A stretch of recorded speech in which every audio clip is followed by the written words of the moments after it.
Good morning, good afternoon, good evening, good night, wherever you are in the world. This is Brunch Boxing. I'm your host, Matt, and I'm here with the host of Brunch Boxing, the master of the Walker Talk, the master of the Sit and Spit, the John Madden of Boxing, the reason that we're 20 minutes late, No, see, that's a EzRaw damn lie. Boxing. What's going on, Ezra? You know what? You knew that I was going to put the blame on you as soon as you gave me the thing. So you knew to jump ahead of me. You give me credit for that because I was about to put all the blame on you. Now, my family's having a yard sale.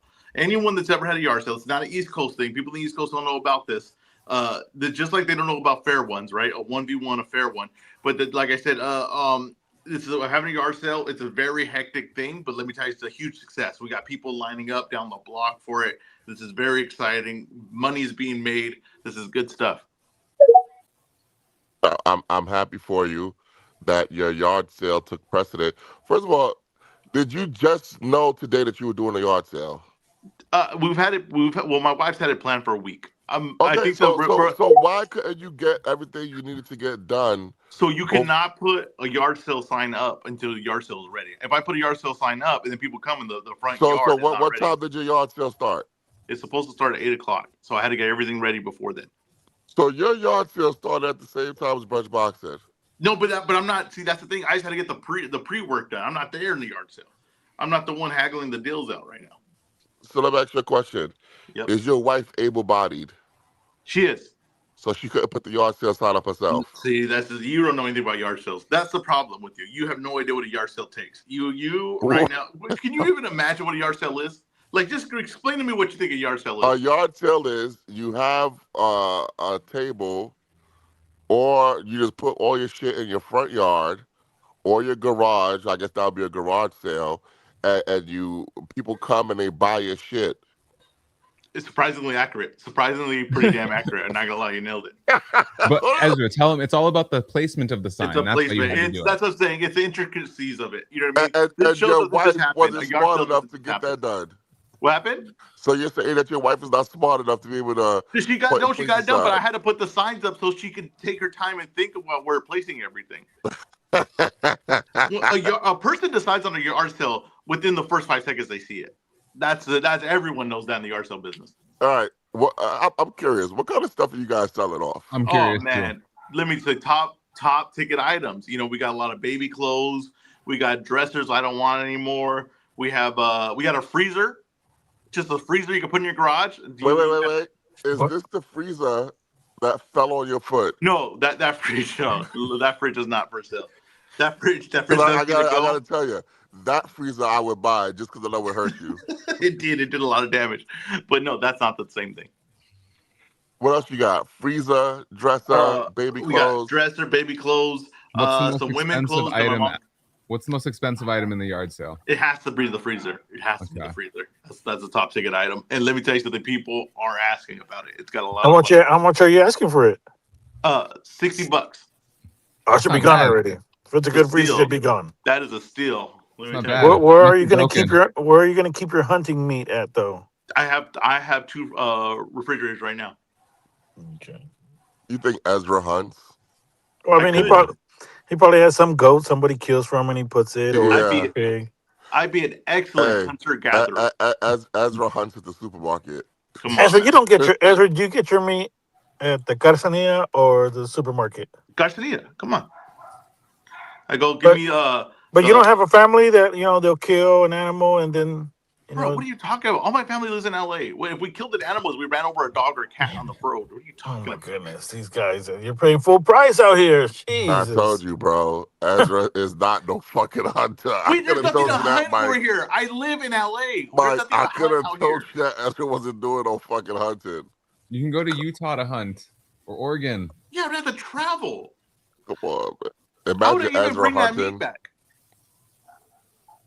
Well, cheese, like you said, I get deer every once in a while, but I still, when my cousin he kills a goat or something like that, I go get What do my you mean your shares. cousin kills a goat? Does he have a farm? Yeah, Well, that's what I'm saying. You live in a place with a farm, Mike. Ezra, yeah, but you live 3 hours away from the places with farms. still, I got family that comes Not from the true. city that comes and gets their meat and then takes off back. Yeah, no, we didn't got that going on here. Okay, we just buy whatever the carniceria has. Oh, this guy's full price right And here. That's Mike, the last. That's Mike, when I he didn't buys the defrost it. Mike, he buys the pre-marinated one stuff too. Yep. Give me that. Give me that orange garnisada. Give me the orange chicken, and give me those short ribs. Oh, you're literally buying it an hour before. You didn't get it the day before. Get it all prepped up. No. It's already marinated. Why would I get it prepped up? This is the thing. This is like what you guys are saying is like, oh, dude, look at a map. It's like my phone already does all that. So I'm not going to marinate something that's already marinated. They already did that. You got to buy the unmarinated product, EzRaw, and do it yourself. No, why would I do that? Okay, well, maybe you don't know how to marinate. I can marinate. Oh, you bet your ass I can marinate. I just choose not to. That seems like you don't. I just got it pissing me off already.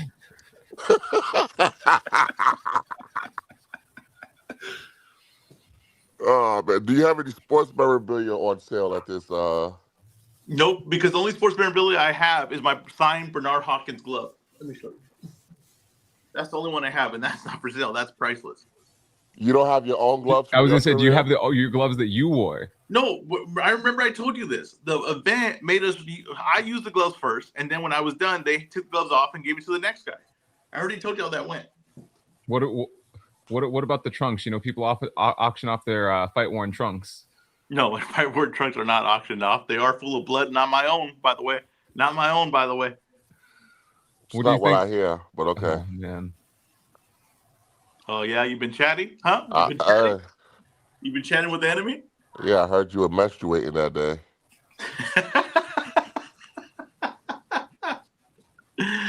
He has been calling himself the GOAT lately. Oh, that was a good one. I did find another item that maybe possibly could do some numbers. What is that? This is a hat bought at Disneyland. Yo, Captain Ezra. This guy looks like a jackass. I don't understand how it fits still. I got to be honest with you because I've had this since I was a kid. Hey, I got to tell you, it doesn't fit, Ezra. Oh, really? Oh, all right. No, it doesn't fit. I don't know, man. Just because it's sitting on top of your head like a bird's nest does not mean it fits. That's a hot ticket item right there. No, by the way, that prelims that I was talking about was a Frank Warren Queensberry card, Owen Cooper versus Constantine Ursu. I did not even know they had that on. You're way too in the weeds. Like way too in the weeds. I told you guys. You're way too in the weeds, dude. I mean, the fact that you put your name on it is crazy. And the hat. On the hat? Yeah. What was I gonna do? Bro, that hat actually. This ain't too bad looking. You gonna wear that the whole show? Mm-hmm. How old is that? Bro, it has to be 31 years old. Oh yeah, you can get some money on that on eBay probably. Then there's some Disney freak that want that. This is legit. And the voice you're hearing is the COO of Brunch Boxing, as Matt calls him, the Mexican Al Heyman. Our guy Mike. Mike, you haven't joined us in a while. How you doing? I'm doing good. Fucking Ezra's always bringing something to the show that just, man, has me shaking my head at times. All right. Matt, should we get into the show? I mean, if you guys want, I was kind of more interested in the garage sale, but I guess people want to talk boxing, so let's talk boxing. All right. So first up, I think the biggest piece of news we had for the week: Floyd Mayweather and Manny Pacquiao are set to meet in a rematch. It's in September at the Sphere. It will be airing on Netflix, not pay-per-view. Matt, this is your guy. You drafted him 2 years in a row. We thought you were going to draft him 3, but you missed out. One, do you have any regret not drafting him? And 2, what are your thoughts on this fight? I don't have any regret not drafting him because this fight might not go the way he thinks it's going to go. Hell no. That just looks to piss people off, man. Hey, he thinks Manny is food. According to Manny Pacquiao, this is from Pacquiao. This is not from me. Pacquiao says, Floyd wanted an exhibition. I wanted a real fight. Now, I don't know if he's just saying that just to sell the fight on. Yo, please take that fucking hat off. What the hell? Why? Jesus Christ, I can't concentrate. Huey wears a hat every episode. So does Mike. Take off that silly ass hat. Jesus Christ. Bro, God. But I'm curious to see how this fight goes. Obviously, Floyd has more than enough time to train. It's not till September. He's back in the gym already. He looks good. I gotta say, his body does not look great. You can see he's like really soft around the pectoral area. So he's gonna have some work to do. But I think he could do it, and I think we're gonna get a huge event on September 19th. I mean, like I said, I like this is like a call to pro fight. It is what it is. It's an exhibition fight because it doesn't mean anything for boxing. I mean, that's the truth of it. It would have been insane. I tell you, it would have been pretty crazy if Pacquiao would have beat Barrios and they would have went into this for a world title. That would have been pretty crazy. But the thing is, I know what Pacquiao is. Like we just seen him recently, so we know what he has left. He's not completely like washed. He's not. He can still get in there and move around, right? He's got cardio issues. His legs are not what they used to be, of course, but he can still move around. We do not know what Floyd is. We do not know what Floyd is. The one thing I'm going to say now, and I just want to make it clear because I think like there's going to be some, people that say things. If Floyd loses, this doesn't mean anything for his legacy. It means something for his brand, but it doesn't mean anything for his legacy. Oh, Him you're losing here, bugging. You're it doesn't bugging. it doesn't hurt him at all. Okay, he's 50 years old. It doesn't mean anything. This is Roy Jones losing to Hopkins in the rematch. Okay, it doesn't mean anything.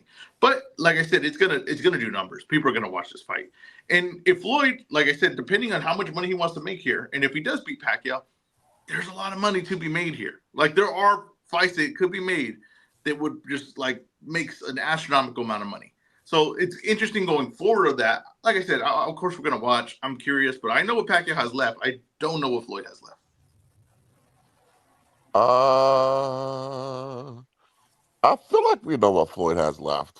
How? Because he's not fighting, bro. What does that mean? That would be the opposite of what the point that you're trying to make. Nah, listen, he's not fighting for a reason. If he had something left, he would have kept fighting. He's only coming back because he Oh, is. I get you. I get you. Yeah, yeah. He's only coming back because allegedly, I want to say allegedly, he's short on cash. Yeah, I mean, I think the signs are there, right? I think the No, signs are no, there. no. Because I don't want to speculate. I don't want to get sued. All right, that's fine. I'm just saying, if I were to speculate, right? Not speculate, but if I were to if I had to put money on it, it doesn't seem like it seems like you would need cash if you're going to come back to boxing and risk your undefeated record, which is your whole brand. Okay. All right. So you think he broke? I just think that things get tight. I think Now, that's obviously, he's not like a regular person broke. no, he's not a regular person broke. Yeah, And you know what I'm going to tell you right now. He's about to be not like a regular person rich pretty soon too, because he's going to get a bunch of money for this fight, and he'll probably get a bunch of astronomical money for his amount of next fight. money. Oh, come on. He's going to get a lot of money for this fight. Come on. Let me tell you something. Mike, what do you think of this fight? Are you excited, Mike? I feel like you're excited. I always like to be entertained. I feel like Yeah, I'll be yeah. entertained that week. I feel like a lot of people will be out there to watch it. Sounds like it's going to be a good time. Yeah, I'm got no knock on it. Mike, when I picture you when you watch like a fight or something like I picture like when they do like a movie and there's like a king and he's on his throne and then they bring in two guys, it's just like two stragglers and he's just like fight and he throws like a piece of meat and those guys just start fighting. That's what I picture like your entertainment is. Like when you watch these things, you really don't care who's fighting. You just care if it has buzz to it. Like you care if it's like something that's just curiosity. I realize that now. Is that accurate? Would you say, Mike? No, because I do want the fight to be entertaining. No, I know, but what I'm saying is, do you really care how high level it is, or do you care about buzz more? No, I don't care how high level it is. To be That's what I'm saying. honest, Yeah, I don't care if it's a good, even matched fight. That's going to lead to somewhere. I'll watch it. But it doesn't have to be high level. Like I don't need see secure fight the number one guy every single time, like you guys do. I love it, Mike. I love it. Huey, what do you think of this? I think it's a good way for them to both make some money that they probably could both use for whatever. I'm not saying they have financial troubles, but for whatever ventures they're trying to do. I mean, Manny's kind of financial track history has been documented throughout news and everything like that and speculated. I don't know if he's going through them again. I'm going to watch the fight. I don't know that I'm necessarily looking forward to it. It wasn't a fight I was asking for. But if Floyd was going to come back, I think we always knew it was going to be against Manny. I have a question. in, let's say, NFL, right? Let's say you think Pacquiao, because Pacquiao was close to winning a world title. Let's say Floyd could go back and win a world title. What would be the equivalent in the NFL right now of a guy that's retired and older that could come back and still, you think, win, be a contender, win a Super Bowl? Andrew Uh, Luck. Andrew Luck, really? nah, I think Aaron Donald. Oh, that's a good one. Aaron Aaron Donald's Donald's a really good one good. too. Okay, He how hasn't he Because to about hasn't been me, away he Aaron hasn't been Donald away is from the game long considered. enough for me to make that same type of comparison though. Because I that's think fair? Aaron Donald is considered an all-time great at his position. Andrew Luck is not. But Aaron Donald coming back, wouldn't that be just like almost like if no, like Spence coming back, almost in a way, or like Crawford coming back? Like it's not that far away from retirement, like Huey was saying. Huh. So, Okay. like my pick is Tom Brady. Like I think the 49ers should have called Tom Brady in that uh, NFC Championship or NFC divisional game. Or no, my bad. What am I talking about? I think Yeah, what are you talking about? The The Denver Broncos should have called. Broncos, The Ezra. The Broncos Denver should have called Broncos. Tom Brady. Yeah, I think the Broncos should have called Tom Brady. I still think Tom Brady could compete at a high level. I would bet on it. So you wanted them to call an owner of the Raiders to help the Yes, rivalry win a yes, game. I'm gonna tell yes. you one thing though. This might look more like the Colts calling Philip Rivers. Yeah, it could. It could, Huey. It could. It could. That's what I'm saying. We don't know what it is. How about the NBA, Matt? Who could come back to the NBA and still do some things? Right now, Yeah, uh, Carmelo Anthony. I was thinking him. I was thinking Carmelo Anthony. Okay, I was thinking Carmelo Anthony. You guys got one? You guys got anyone for the NBA? Melo's a good answer. Yeah, I I really couldn't like think of Carmelo anyone I Anthony. like that answer though. Okay, all right. We go to the next thing. All right. So next up, DAZN owner Len Blavatnik appears in the Epstein files that were released by the United States Justice Department. Matt, we'll start with you on this one again. Do you think the boxing public cares about these I don't findings? think so. I don't think so. You know, I a don't. lot of I people personally claim, haven't seen any reporting. yeah, a lot of people claim that they care about this Epstein stuff, but I think they care about it as long as it don't affect something that they like or somebody that they like. You know, and I've noticed that even with the political divide. Oh, well, Bill Clinton is new Epstein. Okay, then lock his ass up.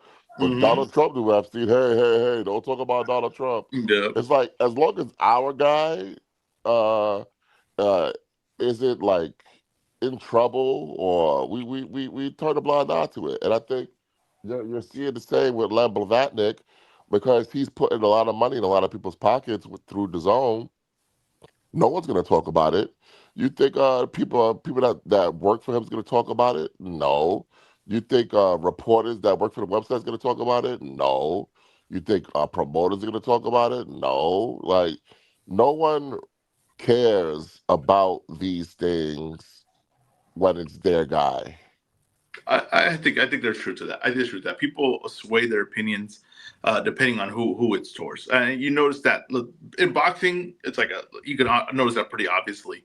Like the things that it's funny. Like when people were making the rumor, like or whether it's true rumor or whatever, the PBC wanted to make their own belt. People were outraged, pissed, and all that. Zuffa makes their own belt. People are like, heck yeah, we're gonna have one champion every division. Everyone switches just depending on what side they feel like that they like and don't like. There very rarely are people consistent. That's the same scenario here. We have a bunch of names on this list, and people don't bring it up. I also think that people want like the names that like Clinton, Trump. They want that. I think like the ones that the people are like the owner doesn't. People really don't give a damn about that. As far it doesn't do enough to like attention grabbing, but that is definitely something that should be reported on. Definitely something we should talk about. It's one of the biggest scandals in this country's history, the world's history of what's going on here. So yeah, it's definitely something that should be talked about, but people won't care because they just choose not to. It's like whatever side they're looking at, whatever side of the lens they're looking at. Yeah, nobody gives a shit, you know? Now, I know my guy RJ Wolf, he's been on this thing for a while now. He's been reporting about it, but it just seems like it just dies on the vine, you know. No, nobody gives a shit. I'm actually curious if any of the listeners care, you know. Now, Uh, I Matt, I never see people talking about it. I see my guy Talkers talking about it, but he's yelling into a void also, you know. Where's the big media companies talking about this? I thought we cared about the Epstein files. We don't care about the Epstein files no more. Doesn't appear so. People don't care about it. It's because it doesn't benefit them anymore. It's people that make a bunch of money that pay for big things that people just are looking the other way, I guess. I'm gonna be honest. I think people are shocked by the names that appear in the Epstein files. There was people who maybe they liked, so they're like, you know what? Let's just forget about it. This is not going the way I thought it was gonna go. Basically, The Epstein files didn't go the way you think it's going to go. yeah, Who would have thought? yeah, Who would have thought? yeah. That shit crazy. All right, what else we got, Huey? All right, so next up we have Alexander Usyk set to defend his WBC heavyweight championship against kickboxing champion Rico Verhoeven in Egypt. And God, it was annoying me how much EzRaw and you guys were all mispronouncing that name yesterday. Von Hooven. Wait, well, how do you pronounce his name? Verhoeven. What was I Still not saying? gonna get it. You were putting an N in the middle of it yesterday in the space. Von man. Hooven? Yeah. Verhoeven. I do think Okay. Von Hooven is better. It sounds like he's about to kill some vampires. EzRaw, defend your boy. Why? First of all, I don't get why he's my boy. How come every time bad news happens to someone, it's my boy? I'm curious. It's your about boy. that. I don't get that. Yeah, your Usyk has boy. done a lot in the sport. He's done a lot he's a Hall of Famer, no doubt about it. To me, like I said, all time's a long time. I get that. There's probably names that I'm not aware of that have better resumes than him, done more in their era. But he's one of the best heavyweights I've seen. Is that fair to say, Matt? Is that fair to say? And with my own two eyeballs, he's one of the best heavyweights I've seen. I mean, if you've only seen like a handful of heavyweights, yeah. all right. But this is trash. And one thing what I said was when he wasn't going to fight Wardley, and it was obvious he wasn't going to fight Pacquiao, I said he's an exhibition fighter, and this is all this is. This is an exhibition. I don't care what they're saying it's a pro fight. I don't care if they're saying that the belt's for the line, which is ridiculous. We'll get to that, Matt. But let's just stick on Usyk right now. This is a terrible move. To me, this is a joke. This is there was one thing was like people said like, well, aren't you mad at Joshua for fighting Jake Paul? Joshua wasn't holding anything up. It seemed like Joshua was just kind of showing up for something that when he had fights lined up and then the disaster happened. I think if the car wreck doesn't happen, I think we would be seeing Joshua in the ring pretty soon. I don't think it holds up anything. But Usyk is the heavyweight champ of the world. He's the man, right? There was a point where boxing, the heavyweight champ was the most dangerous man on the planet. He was the man. And he is fighting a kickboxer for his belt. He dropped belts to not fight real contenders, to fight a kickboxer who isn't good at boxing. Like Verhoeven or Van Hooven or whatever Hooven you want to give him. You know what I mean? But he is, if you watch his fights, a lot of his game is mostly centered around his kicks. Like, that's the thing. He's not a great puncher. It's not like, oh, this guy is killing people with his hands and then he's coming over here. So it's not even like a Conor McGregor situation. It's not even that, because you're taking away this guy's, like, number one asset. That's why I said if we're going to do something ridiculous like this, might as well let him kick, honestly. You want to get me curious about this fight? Let him kick. And put the WC belt still on the line. If you want to go, let's really go for it. And then let's let Mauricio pull some guideline out of his ass that says, actually, we can let a guy kick and win a title. Why are we talking about Mauricio? Because it's the WBC belt. The WBC belt is on the line, cares? Matt. The WBC belt is on the line. And you know what? Matt won't say it, but I'll say it. Since this whole Zuffa thing has happened, Mauricio has done the best job at making everything, the sanctioning bodies, look illegitimate. He's done his best job at making this look like a complete circus. You would think that when you're saying, hey, everybody's got a spotlight on us right now, maybe we don't pull any bullshit. But you know what they're pulling a lot of? Bullshit. That's what they're pulling a lot of. Usyk, this is trash. You're an exhibition fighter. I don't need you on a pound-for-pound list. I don't need you on rankings for heavyweights. Let's talk about a real heavyweight division. And the WBC, this is trash. I don't care about the green belt. I don't care about any of that. These belts are meaningless. That's what I think, Matt.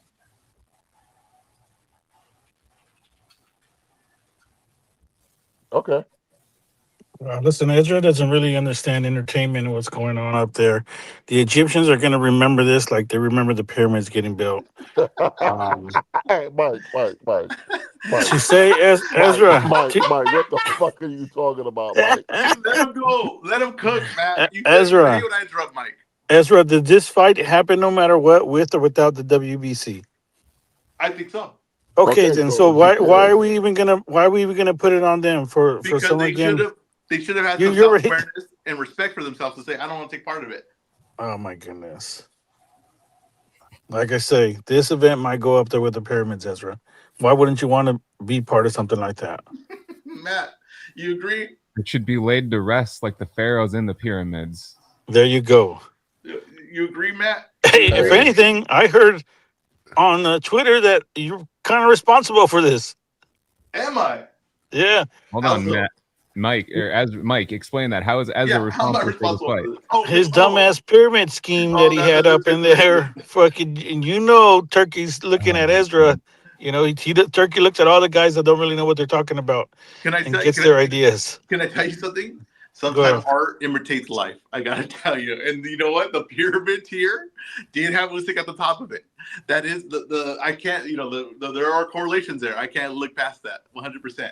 Matt, what do you think of this fight? You go. You tell me what's going on here. it's trash. Okay. It's a trash fight. Usyk, you're off the pound for pound. I'm done. Okay. Here's the thing, right? It's not even an interesting guy. It's not. no, like, I could see if he was fighting something like fake. You know, if he was fighting Eddie Hall, I would be okay with it. All right. If he was fighting some if he was fighting I Show Speed, I'll be okay with it. You know, if you're gonna do these exhibitions, go all in, bro. Go all in. Go fight fucking the great Khali or some shit. I don't know, man. This is just Why are you guys thinking this is something that we never seen before? Like, because it's not about that. It's about, for me, if you're gonna join the circus, do it in a big way. Let's make it a big event. fair. Let's do Floyd Mayweather versus Logan Paul. Let's do Tank Davis versus Jake Paul or Anthony Johnson versus Jake Paul. Ooh, fucking Usyk versus Van Wilder. Who is this guy? the Alex Pereira fight would have been much better if they would have been able to do that, and that's not a good Yeah, fight. But at yeah. least there's the chance that he lands a left hook. I mean, no, there's no chance. But at least people know who he is, supposedly.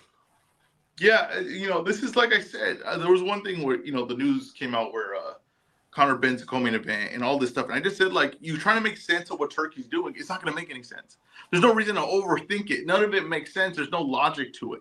So that's what I'm saying. This is one of those fights where it's like clear that there's no logic to it. There's no fanfare for it. There's no one calling for this fight. There's no reason to make sense that it's in Egypt. There's no reason to make sense it's by the pyramids. It just none of it makes sense. It's just bad booking. That's just the truth of it. That's what these promoters are. They're bookers. And this is bad booking. It doesn't make any sense. You're just doing it. And that is the issue. Can you guys hear me? Yes.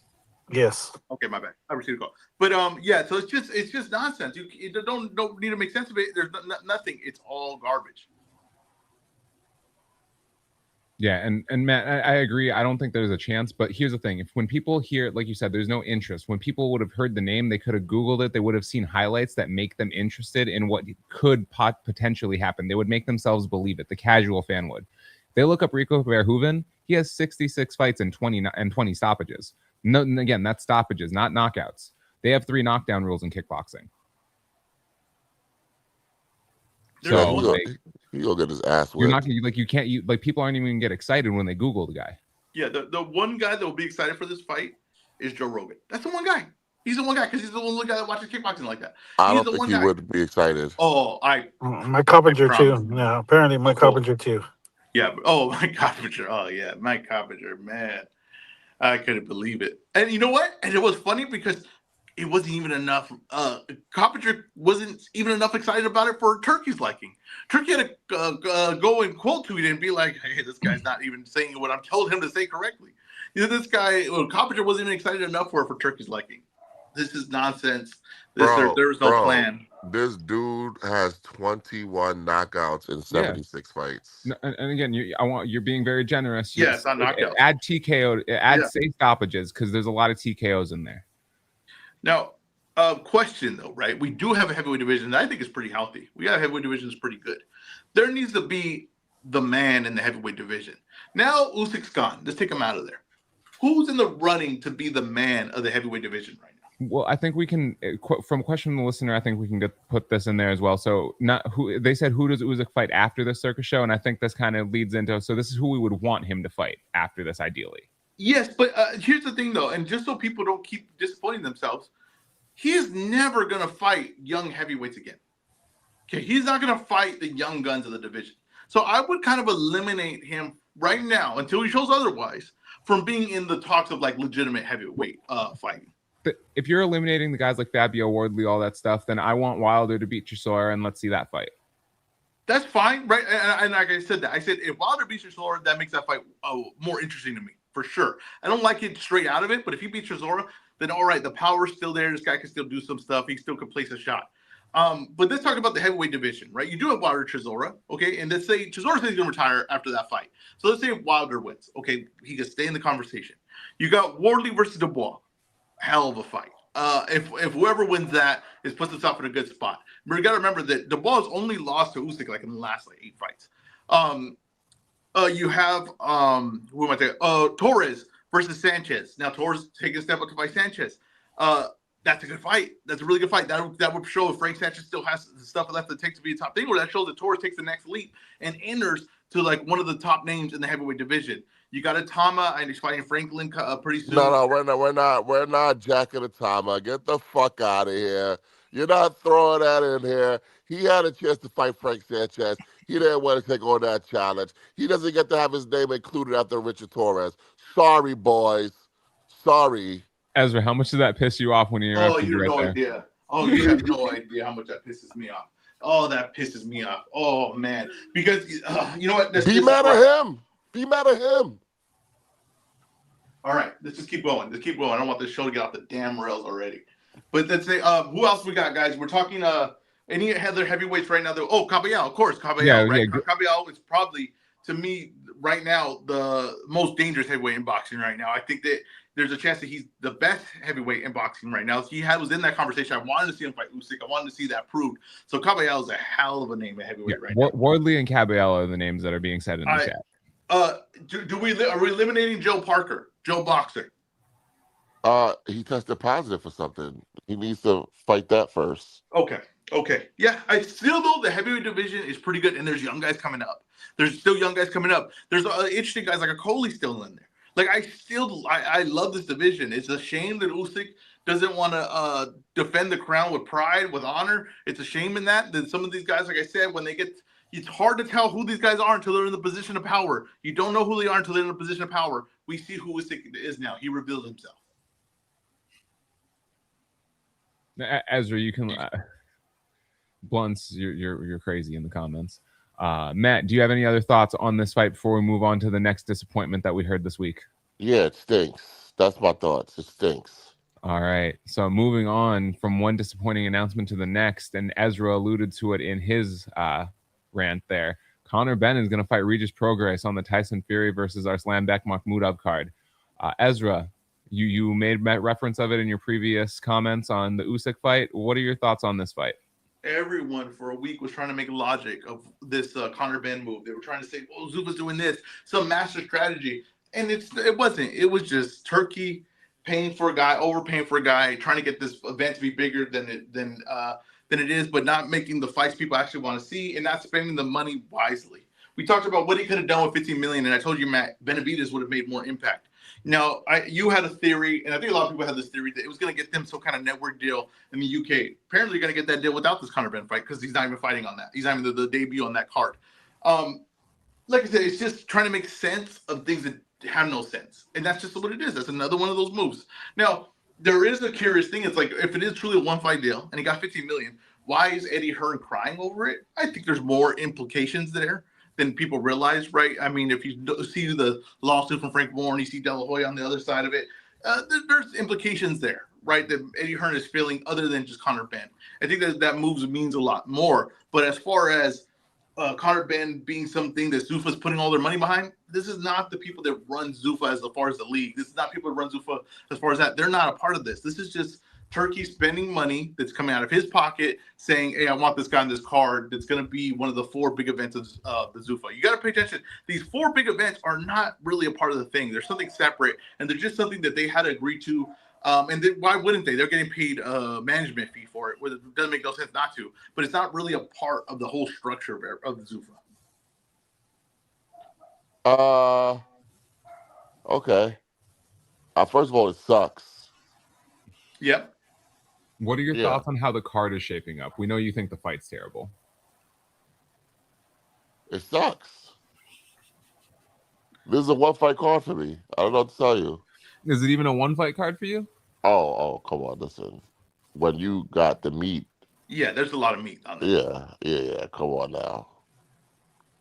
And I spoke to Makhmudov a couple weeks ago. Oh, he about to put Tyson Fury's lights out. He's ready to send Tyson Fury back into retirement. Are we picking that fight? Are we picking that fight now, or are you going to wait for that to get closer and make it official? No, I'm telling you who he's picking. I didn't say who I'm picking. Okay.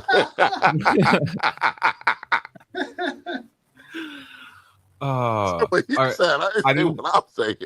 We know this fight. No, we know we're not looking forward to this fight. We don't like see. We've had our discussions about Conor Benn. We've talked about Regis after his last few fights.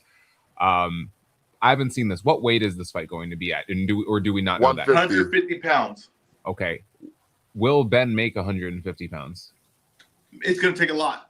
It's going to take a lot to get there. there. It's going to take a lot of clomiphene. Hey. Allegedly. I don't know what's going to That wasn't alleged. He tested positive for clomiphene. Yeah, I get that. But I don't know about this one. Now, I will say this. Yeah, but he didn't know they were in the eggs, Matt. And if anyone's in the comments, they're welcome to come up. That told me that he was going to be at 147 his next fight. Anyone that took Conor Benn at his word that he was going to be at 147 his next fight, I want you to come in and explain yourself. Why is he at 150 pounds? Why can't he get to 147 pounds? And why do you still believe he could? That's what I'm just curious. Because every time he fights, it's never 147 pounds. I've never seen anything like this, where a guy doesn't fight at a division for like 5 fights, and still people are telling me he's in that division. Still telling me he's going to make that weight. He's letting you know he cannot make that weight. And why is he fighting a guy that's 140 pounds, by the way? Exactly. Now, I'm going to be debuting a post on our Brunch Boxing Twitter feed. No. I don't know what you're stopping. You don't even know what I'm going to say. Bro. Where the fuck was the weekend wrap up? The weekend wrap up is it's in motion. It's still in my head. We don't need any more initiatives from you. You don't stick to it. You're wasting our time. Can I just tell you? It's just a post. It's not a video. It's very easy to make. Okay, I'm just telling you. Right? Can I just tell you what it is? I call it type fight. Right? And every time you have a fight, people ask, what type of fight is it? Is it a 50-50 fight? Is it a 60-40 fight? What is the type fight this is? So what type of fight is Conor Benn versus Prograis? What would you break if out of 100 to what the chances that Conor Benn wins to the chances Prograis wins? I'm just curious what you guys think. So you're just converting betting odds? Pretty much. Basically. But it's more of a feel though. 80-20. Worst case scenario. Yeah, I feel 80-20 is good. I feel like 80-20 is good. I think people are kind of making this like a 90-10. And I don't think it's that. I think it's a 50-50 fight. Well, okay, here's the thing. Is it low-key kind of a banger matchup? Just low-key, right? Style-wise. Is it low-key like we're going to get some big shots thrown in here? And these guys are touching. Because Conor Benn is not that good, right? Like he's not. I don't think anyone thinks he's going to contend for a title, whatever weight division you want to say he's in. He's not contending for a title there, right? So, like, Prograis could still throw it at it if you stay right in front of him. The only thing is Prograis can't take a shot. But Prograis boxes bow-legged. He does. He walks bow-legged. He has no legs. He's done. It's over. I'm with you. The only thing is he cannot take a shot. I think Conor Benn will most likely get the stoppage here, but I think it's entertaining to like the point it is. So I'm gonna say 80-20 is about where I'm at with that fight. That's the type of fight. I gotta tell you, don't introduce this to the Brunch Boxing timeline because I don't care. The concept sounds stupid. I wasn't entertained by this execution of it. Let's just leave that in the draft and let's focus on the weekend wrap up. No. This is coming. This is debuting right when this show ends. Jump on the Brunch Boxing Twitter thing. Go look at it, and this will debut. When the thing says end, this show ends, and we get the outro. That will be right there on the feed. Okay. All right. Okay, let's leave this topic in the past. Next up, we have legendary promoter Don King filing a lawsuit against Ring Magazine, Sella, Michael Hunter, and the WBA for interfering with his promotional agreement with Michael Hunter. Matt, I want to start with you on what your thoughts on this finding is and how this is going to move forward. Hey, man, these guys are finding out there's certain promoters you can't fuck with.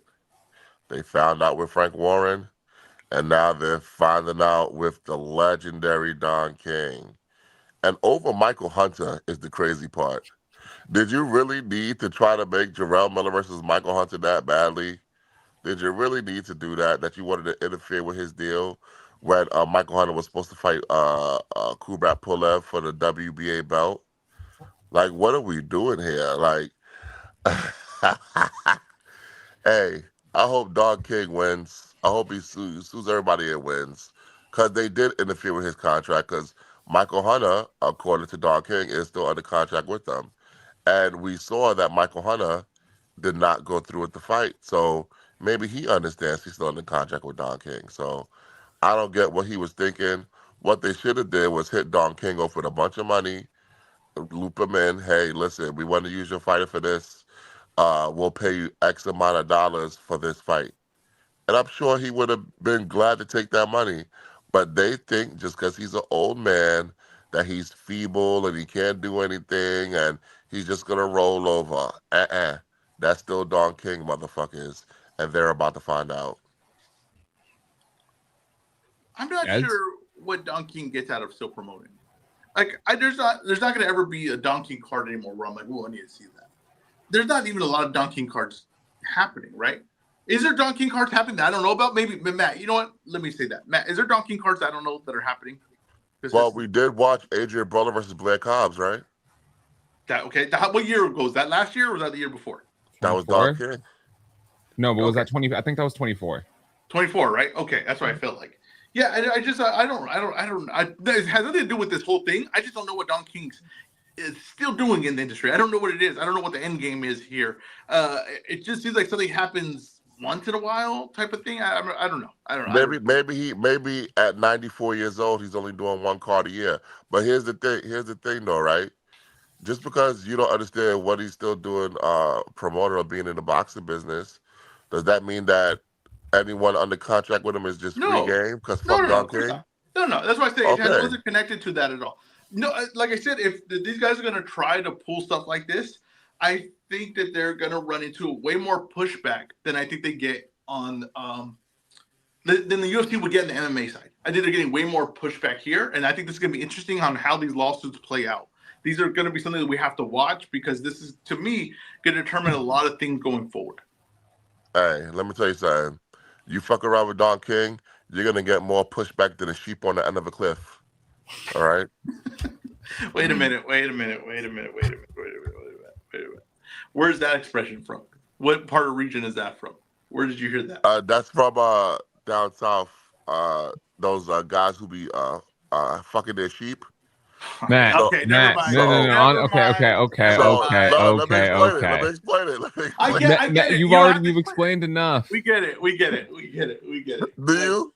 I get it. Oh, I get it. I wish I didn't get it. This is a family show. That's the thing. Is the problem people don't realize is when I say when I put this and upload it on YouTube and they ask me, "Is this okay for kids?" I always put yes because this is a family show. No, you don't. You're not supposed to put that.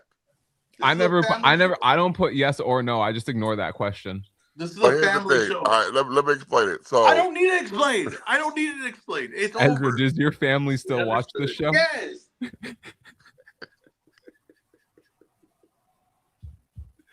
The guy that doesn't put his face on camera is willing to say anything. Who would have knew? The guy that doesn't put his face on camera is willing to say anything.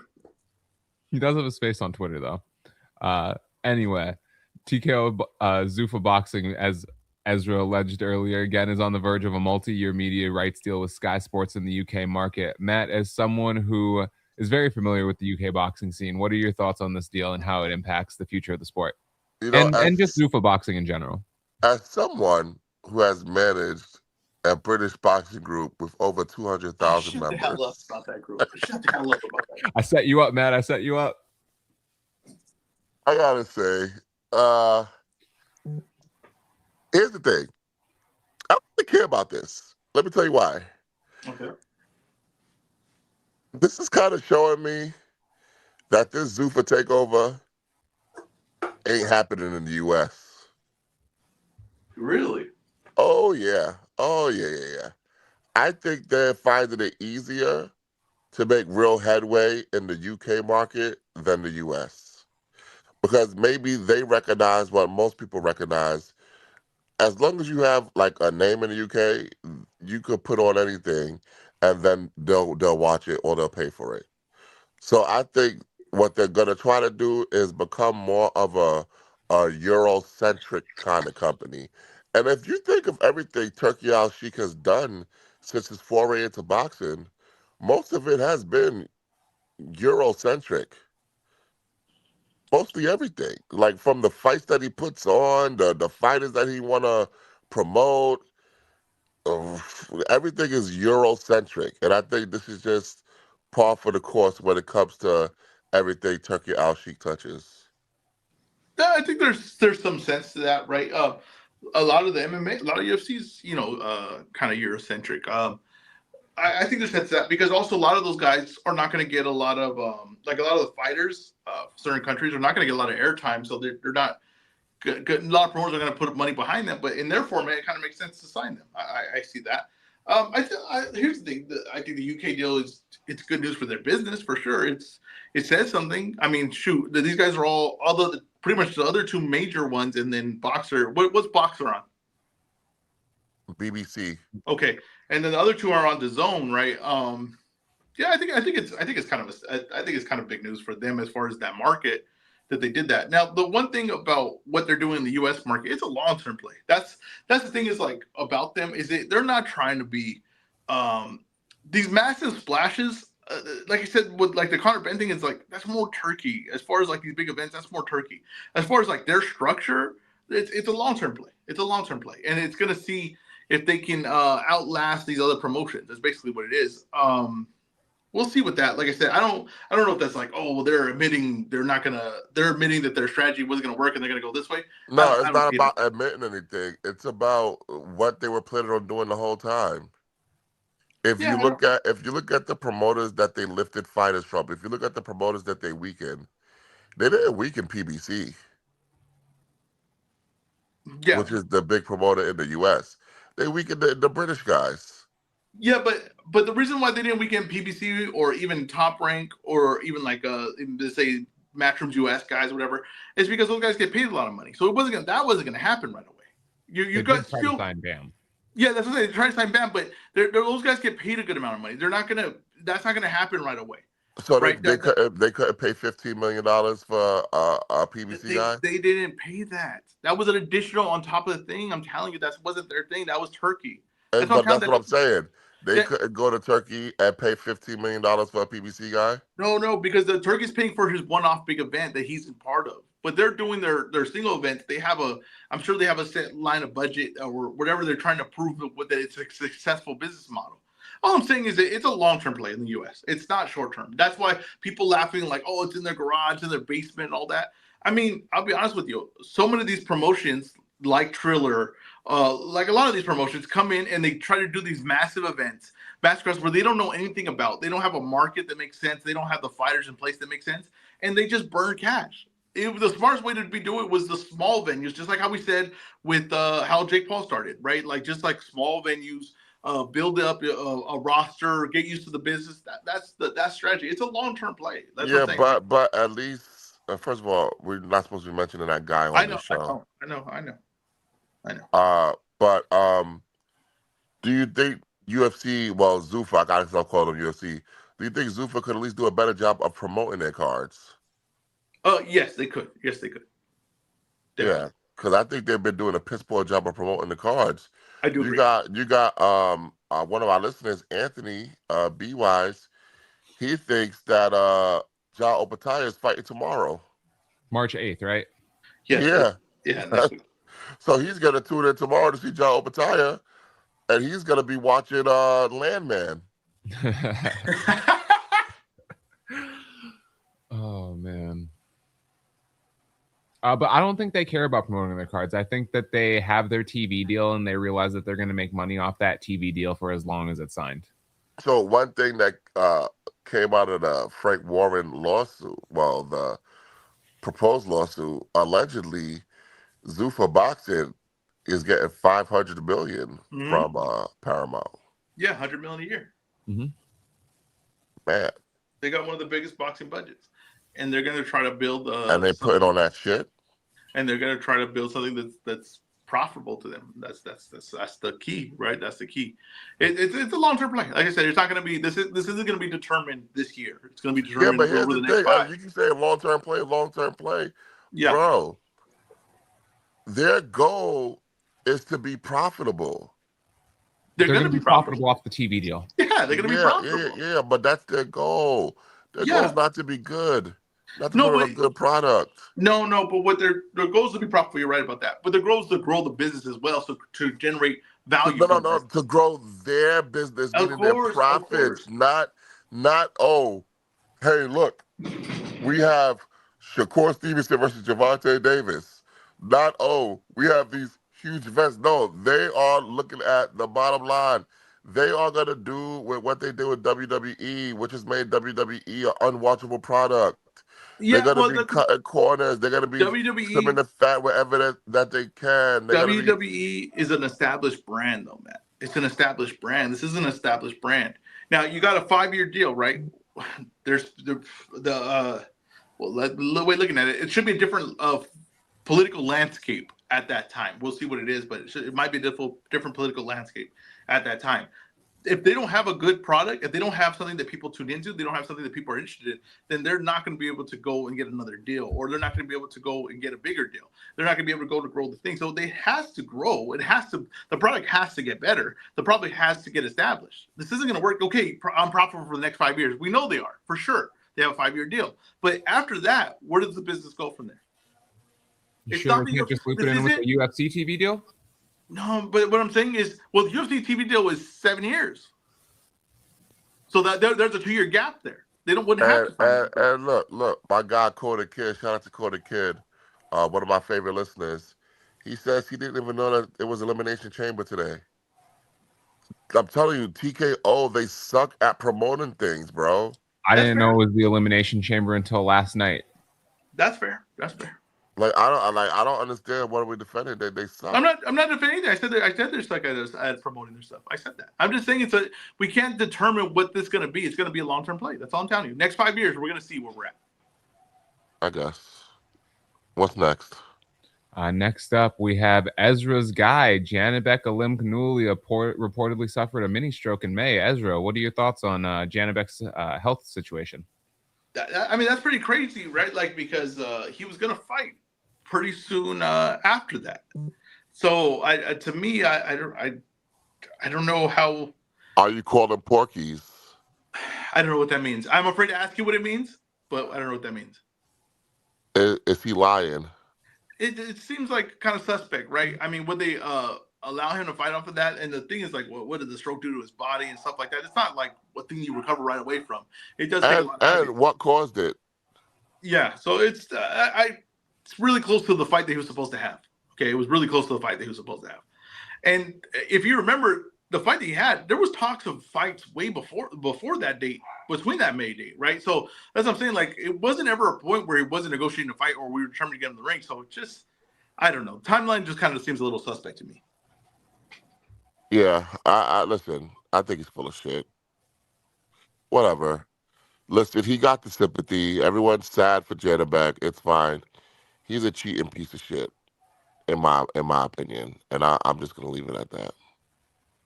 He still has his doubts, though. Let's keep it rolling. All right, Tenshin Nasukawa versus Juan Estrada is official. Do we think this is too soon for Tenshin? Ezra, I want you to take your take on this. You've talked about Tenshin a lot since he became pro. I think Tenshin's mentality is he's either a top fighter or he's not. That's just really what it is. And he's not going to try to rebuild after the first defeat. I think he thinks like, okay, I learned from that defeat. I'm fighting at this level now. It's going to stay at this level. It's a mentality that we should want from boxers, but it might be a mentality that like cuts his boxing career short. Now, Estrada can still go. He's not in his prime for sure, but he can still go, and he's still a crafty fighter, and he's still a very, very smart fighter. And those are the kind of things that the Tension could really have problems with right now. Like he is not. He's just the gap between him trying to learn the IQ in the ring and the to be able to fight a crafty guy like this and to be able to see past the tricks and all that. That's the huge gap that he's at. He's a talented guy, physically talented guy, but it's those things like that that'll really cause him trouble, and it might actually start getting him hurt. That's the part where you have to start looking at it. But yeah, it's mentality wise, I love it. Questions? Uh, I mean, hey, at least he's willing to fight him, even if he's not the fighter he used to be. I know a couple fighters haven't fought that guy, so Name him, Mike. no need to go into that right now. We'll stick to the Name and topic. shame, Mike. Name and shame. don't let them bully you, Mike. Yeah, we'll stick to the topic. They know. Yeah, exactly. Matt, what do you think about this matchup, and what are your thoughts on I how mean, Tenshin's moving I his like career? the matchup. I like the card overall.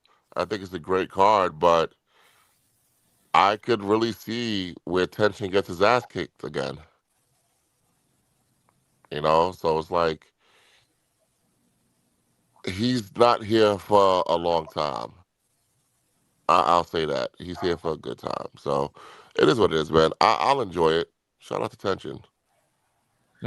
Question from the listener, B Wise: will Tension improve realistically after the Takuma Inoue setback? No. I no, I think he could. I think he can improve, but is he How's going he to gonna cover? improve in one fight, bro? Because here's the thing: is like he's gonna keep learning. This guy's improving from fight to fight, every fight. We've been seeing him improve. He's improving at a rapid rate, so we've seen it. Now, is he gonna cover the ground needed? That's the big question, Can I right? He's tell you gonna improve. something? Can I tell you something? I think even at this stage, Gaio Estrada is better than Takuma anyway. Oh, that's Fair take. I think he's taking another step up and he That's don't what I'm even know saying. it. That's what I'm saying. He's going to improve, but is he covering the gap between him and Estrada? That's the big question, and that's a hard thing to do. That's what I'm saying. When you saw him against Inoue, there was IQ problems. There was things that he was not seeing in the ring. That's the biggest issue. The biggest issue is gonna be the punch that he doesn't see. Yep. Yep. Any other thoughts, Matt? You mentioned the card being good. I haven't seen the full card on this. What else is there to look forward to? We got Tomboy Sue Boy. He's gonna be going up against Pedro Guevara, and then we have Angel Ayala, undefeated guy, going up against Kaiuski. I don't know how to pronounce his last name. Whoa, Koyoski's on this card? Yeah. Oh, Are you being like sarcastic or a something? little bit. Oh, because he's actually really good. I'm sure he is. I didn't say he was bad. I just not. Yeah. So I'll watch yeah. him. I will watch it. You know what? It's got my attention.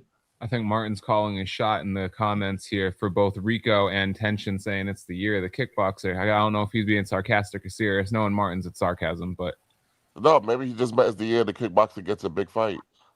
that could be it too. Yeah, it's Kazuki Takami versus Angel Ayala, which is a fucking excellent fight. Excellent. I'm gonna be tuned in. Excellent fight.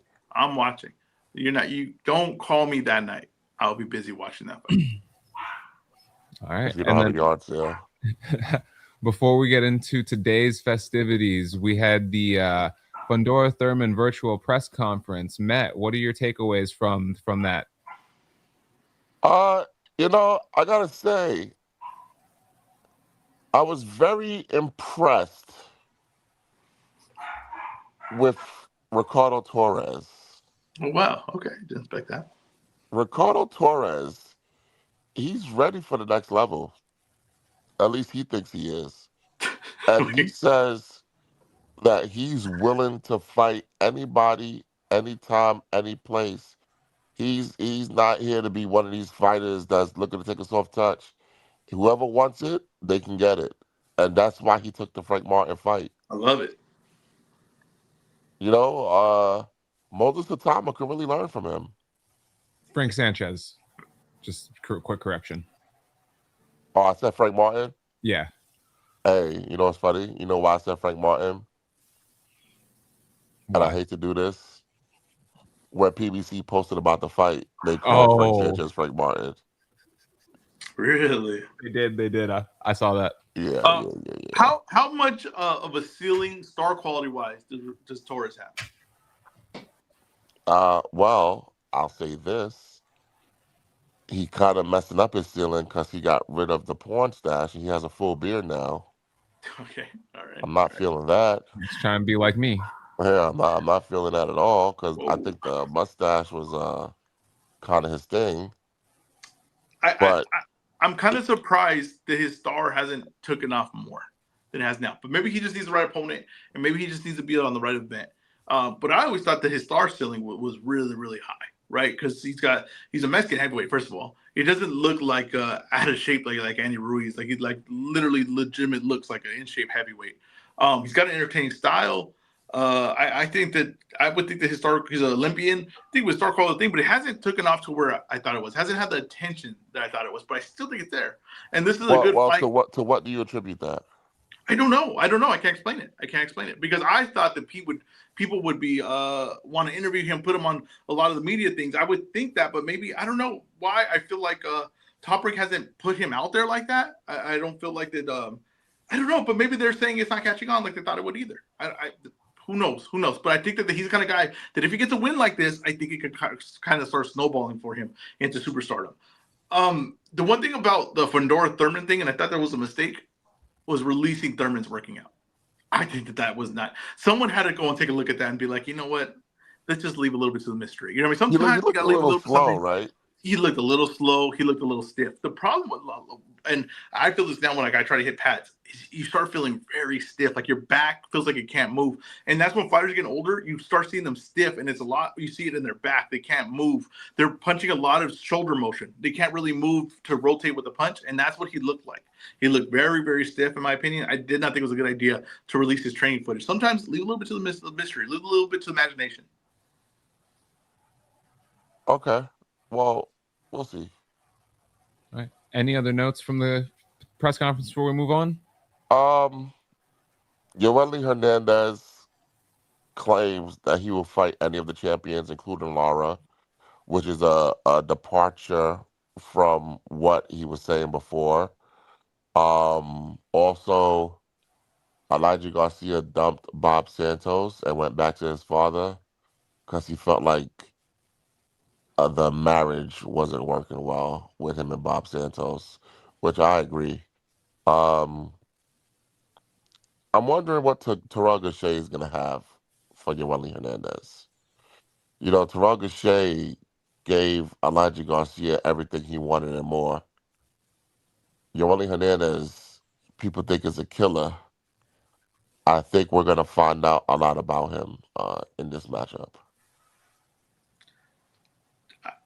I gotta be honest with you. Like, I wish that wasn't Goucher opposite Hernandez. I wish that what's his name had stood in this fight. I understand he wanted more money, whatever, but that would have been a better fight. I think Jahad Goucher, Tucker? yeah, Jahai Tucker. Based upon what? Huh? Because I think Jahai Tucker has more in the tank. I think Jahai Tucker is more interesting offensively. No, The thing is, no. I think with Jahad Tucker, you're just getting. I think it's just a unknown thing. You but think you maybe know there is what you some of get. that. There No, is but that you too. think you know what you get from just Gacheri. But I gotta tell you, if Jahad Tucker was fighting Terrell Gacheri, I would take Terrell Gacheri. Okay, that's fine. But I would take Jai Tucker. But here's the thing, though, right? There is value to unknown. Of course, there is. There's value to like I've never seen this guy at the shot. I want to see this guy get a shot because I haven't seen him fight at this level. I've seen Goucher fight at that level so many times. I've seen him be afraid to pull the trigger so many times. I've seen him hurt people and lift them off the hook so many times. Do I really need to see it again? Like it's not. There's not interest to me. Now, here's the thing, right? If Hernandez is this killer, right, then he better go and look like a killer in the ring. He better go look like that this fight isn't close, competitive, because that's what it needs. The one thing that Goucher like is he does make fights kind of boring. He does make fights kind of look like they're not that far away separation wise. If Hernandez is what people say he is, which I'm not sure he is, then he better go and then really get Goucher out of there, or just make it clear that it didn't belong in the ring with him. Yeah, we'll see. All right. And then moving on here, now we've gotten tonight's festivities. What's the vibe check, buzz check on everything for Emmanuel Navarrete versus Sugar Nunez here? Not your breakdown, EzRaw. We're gonna get to that next. Just what are the thoughts heading into the fight? What are people saying about it, and what are we feeling about it? I think people feel like a war's about to happen. It's like one of those fights. It kind of reminds me a little bit of Bam versus Bam, no, what's not Bam? What the hell's his name? Mike Alvarado versus I can't. I want to say Bam Brandon Rodriguez. Bam Bam Yeah, Rios. Bam Bam. Rios, there he goes. Bam Bam Rios. It kind of feels like that, right? Like it feels like, damn, like, these guys in the ring. This is almost guaranteed war. This is gonna be guaranteed violence. That's what I feel like everybody feels like going to this fight. They feel like you can't be disappointed in this fight. They feel like you're gonna tune into this fight, you're gonna see some good action. That's what I feel like. What do you think, Matt? I don't think anything like that. I think it's gonna be a good fight. I'm more curious to see um if the winner is gonna fight Oshaki Foster. That's what I want to know. Yeah, I I, hope so. I think it's high time that we see Oshaki Foster get a shot at one of these guys. I think that'll be an interesting style matchup. Um, I would have favored Oshaki and either guy wins. I would favor Oshaki. I will also say this. I think Sugar Nunez is going to be fighting a level that he's never fought before. Fair, fair. Navarrete has been at that level. So I think Navarrete is going to have a serious experience advantage. Now, is that going to mean anything at the end of the day? We'll see. But I'm kind of interested to see how this plays out. I have a It's question. a great fight. What's the I have a question question? for you, Matt. What type of fight is this? Phone booth fight. No, no, no. What type of fight is this, Matt? Don't do it. Don't answer that, Matt. You know I you don't, know I the don't, answer he's looking for. Don't do it. I Don't don't do get it. it. He wants to set up his post for after the show Oh, that he's talking about. What type of fight is this, Matt? Just do it. Give it to the people. I'm going to say They're begging for it. this is a 70-30 fight. Whoa, whoa, for Navarrete?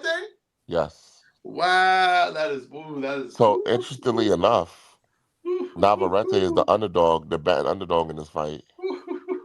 70-30. That's why you do tight fights, because the odds don't always tell a story that what you think, the way you're seeing this go. Because you know what? Here's the thing, too. Here's the thing about tight fight. You can pick a 60-41 guy. That don't mean you're picking the 60, though. You're just saying, like, hey, the way I see it is this guy has more ways to win than that guy does. There's more likely that this guy wins than that guy, but I might see the upset. That I love it, though. Man, you know what, Matt? I love it. Tight fight. Tune in after the show on Brunch Boxing Twitter feed to see what type of fight I have it. Let's see how I broke it down. See if I agree with Matt. You think you can tell by the movement and the shock in my face that I don't. All right, now EzRaw, it is time for your EzRaw breakdown. What do you see for what's your report card and breakdown of tonight's event? I love this main event. Now, Matt, I have one question for you, Matt. What do you think about them changing the co-main event the week of the fight? I think if what I'm hearing was the reason, it's a bit disrespectful I think so. and fucked up. Because, first of all, Tobias Smalls versus Abel Ramos is a better fight than Emiliano Vargas versus Augustine Quintana, you know. And from what the rumors are, they changed the fight because Tamir Smalls is not Mexican. That's what they're saying, right? That's what the rumors out there, right? That's the rumors. And I think that this is a bad look from Eddie Hearn because Smalls is his fighter. I think that's a bad look from Eddie Hearn. I gotta tell you, I don't care for it. I don't care for it. I think Tamir Smalls, this is his opportunity to really make a statement. Like I said, his last fight was a really tough fight. It was an entertaining fight, really tough fight. This has a chance to be a good, entertaining fight. It's a chance for him to make a statement. And I that's your fighter. Are you throwing a show? Like when I recommended some guy be a co-main that wasn't a part of like a TGB fighter, wasn't a PBC fighter. I was saying, why would they do that? Why would they do that? That's not their fighter. They're going to push their guys. Of course, that's your card. You push your guys. And they didn't do that this time. I don't really care for that. As far as the main event, the breakdown for it, I think it's a very entertaining fight. I think that Nunez is in his physical prime. Nunez is going to be working. He's gonna be pushing forward on this fight. And the thing is, Navarrete, I don't think he's in his physical prime. I don't think that he's even like in his best shape anymore. And I don't think he's fought this kind of pace in a long time. This is going to be a pace that really tests him. Now, the only thing is in Nunez's last fight against Diaz, Diaz has success towards the end of that fight, right? He has success, but Diaz isn't hitting like Navarrete. Like, if Navarrete is hitting Sugar Nunez like that, he could put him to sleep. I haven't seen him really rock, but I haven't seen him touched by a guy like Navarrete's power. I think it's a really interesting style matchup. I think it's a fight where Navarrete is going to get outlanded, but is like, are his shots going to mean more? Is he going to be durable enough? And it's like, what is Nunez going to do when it's like the 6th, 7th round and Navarrete starts landing the big shots? He starts getting his rhythm on the fight. Right now, I'm favoring Nunez to win this fight. I think he's going to outwork him. I think he's going to be able to take a decision, but I think that the Navarrete's power is going to play effect in this fight, and we have to see if Nunez holds up and just able to outpoint Navarrete to get the decision here. But this, to me, I think is like one of those things. If I'm saying with likeliness of a war here, I'm saying 80 to 90% likeliness of a war here. Okay. What do you grade in this card as a whole? The card as a whole, I'm going to give this card A-. I think the main event is carrying it. I don't think the undercard is that great, but like I said, Tamir Smalls is someone that I've said before that I would like to watch out for. I think his abilities, he hasn't put it all together yet. The last fight he fought a guy with movement that really kind of threw off his game. The guy boxed and moved and really threw off his game. He's not going to have to deal with that tonight. He's going to deal with some power tonight, though. I think he has a chance to really shine tonight. Vargas is a guy that is one of the top prospects, one of the guys coming into contender status in the that division. The guy he's fighting beat the guy that looks like Elon Musk. What's that fighter's name? Oh man, I can't remember his name right now. There's an M in there. There's an M in there. There's definitely an M in there. Matt, come on, Matt. I wasn't paying attention. What's your question? The guy that looks like Elon Musk? Fighter. Oh, the one that lost? Yes. Is it Marcos? Marco Castro? Mark Castro. Mark Castro. Thanks. Shout out to Gritty in the comments. Shout out to Gritty and Pro. Mark Castro. This guy beat Mark Castro. I'm not like that saying much, but he beat Mark Castro. He's coming into this fight. I think Vargas is going to look good in this fight, but we still need to see Vargas still keep gaining levels. That's the whole point of this. Like, is he still going to keep gaining levels? He's looked pretty good recently. Let's see what he looks like tonight. He's an interesting guy to watch. Like I said, A- B+ type card.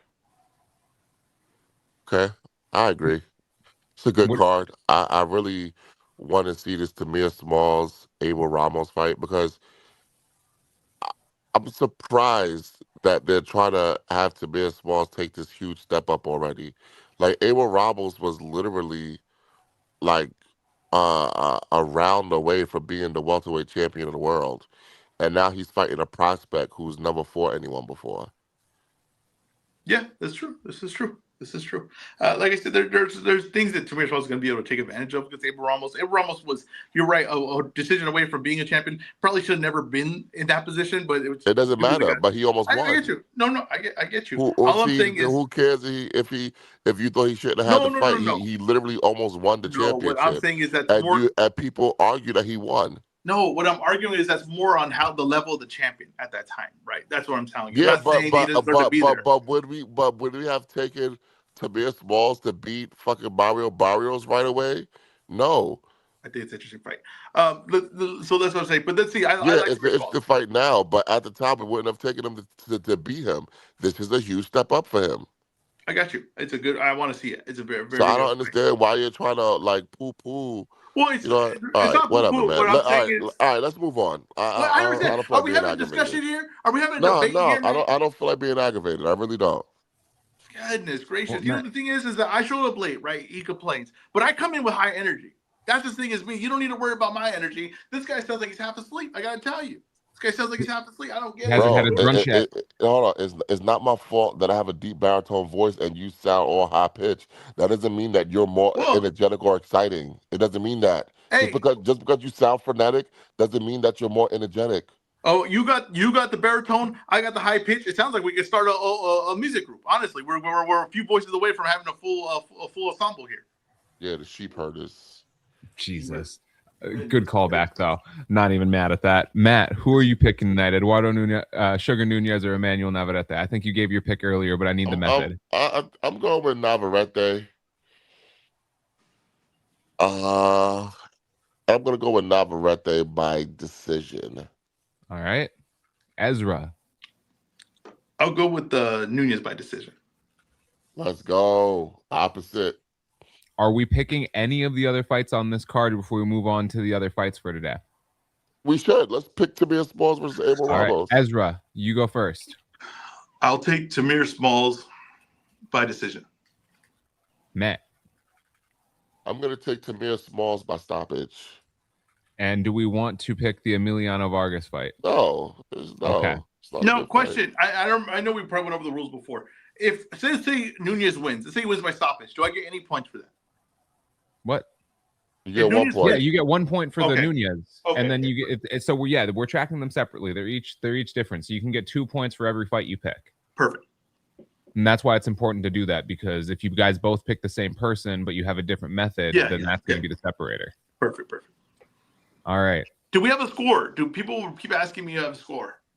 We will tweet out a score after tonight's fights. What's going to happen first?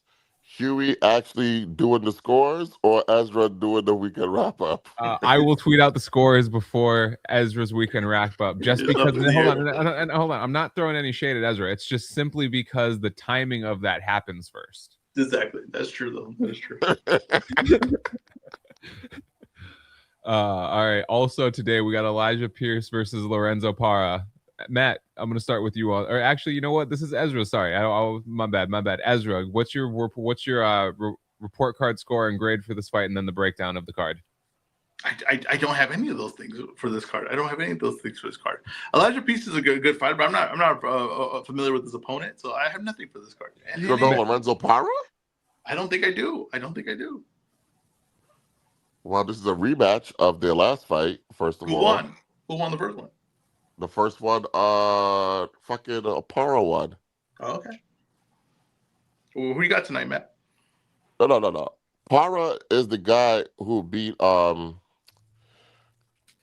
remember Omar Trinidad? Yes. The nigga from he was Zuffa now.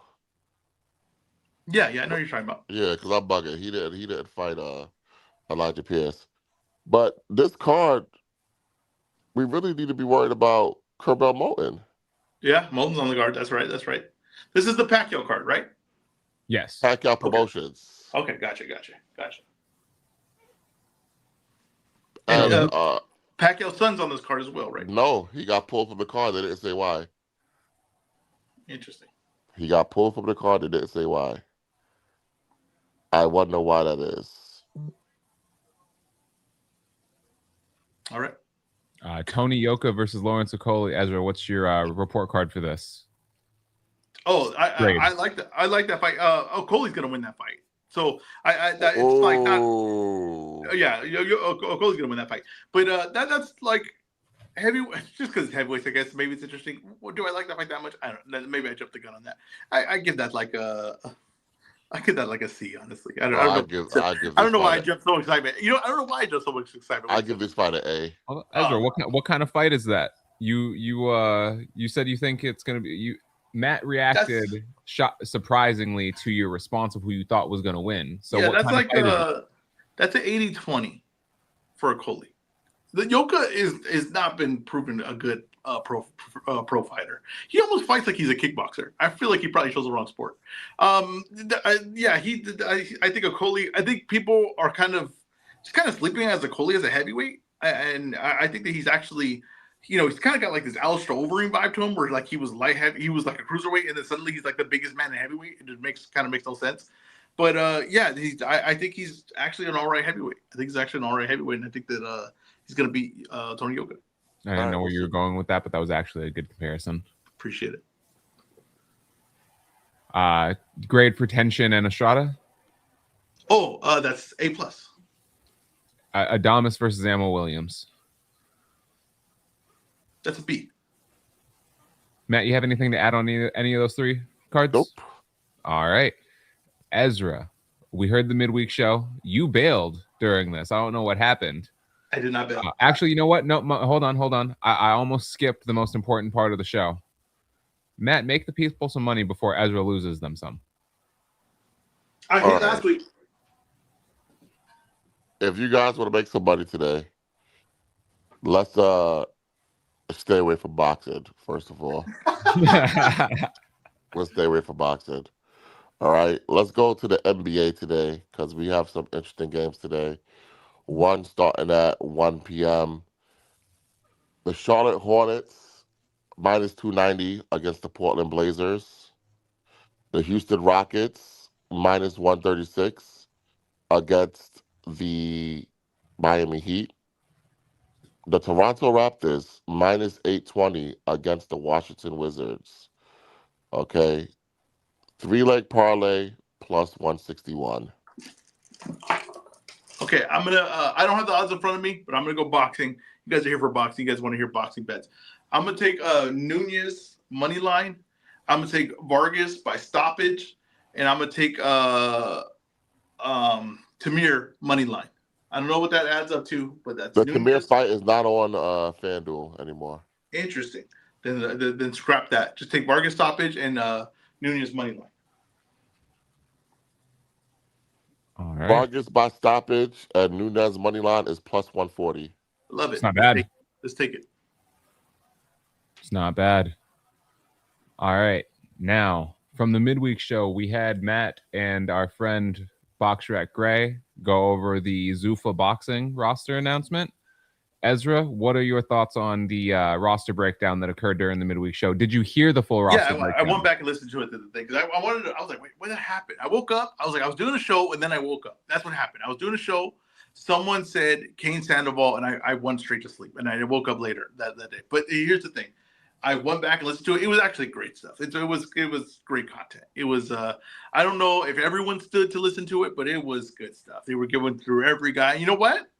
When you felt better about Zuffa's roster after you heard it, you felt like, hey, there was some little promise here and there about Zuffa's roster after you heard this. I was like, hey, you know what?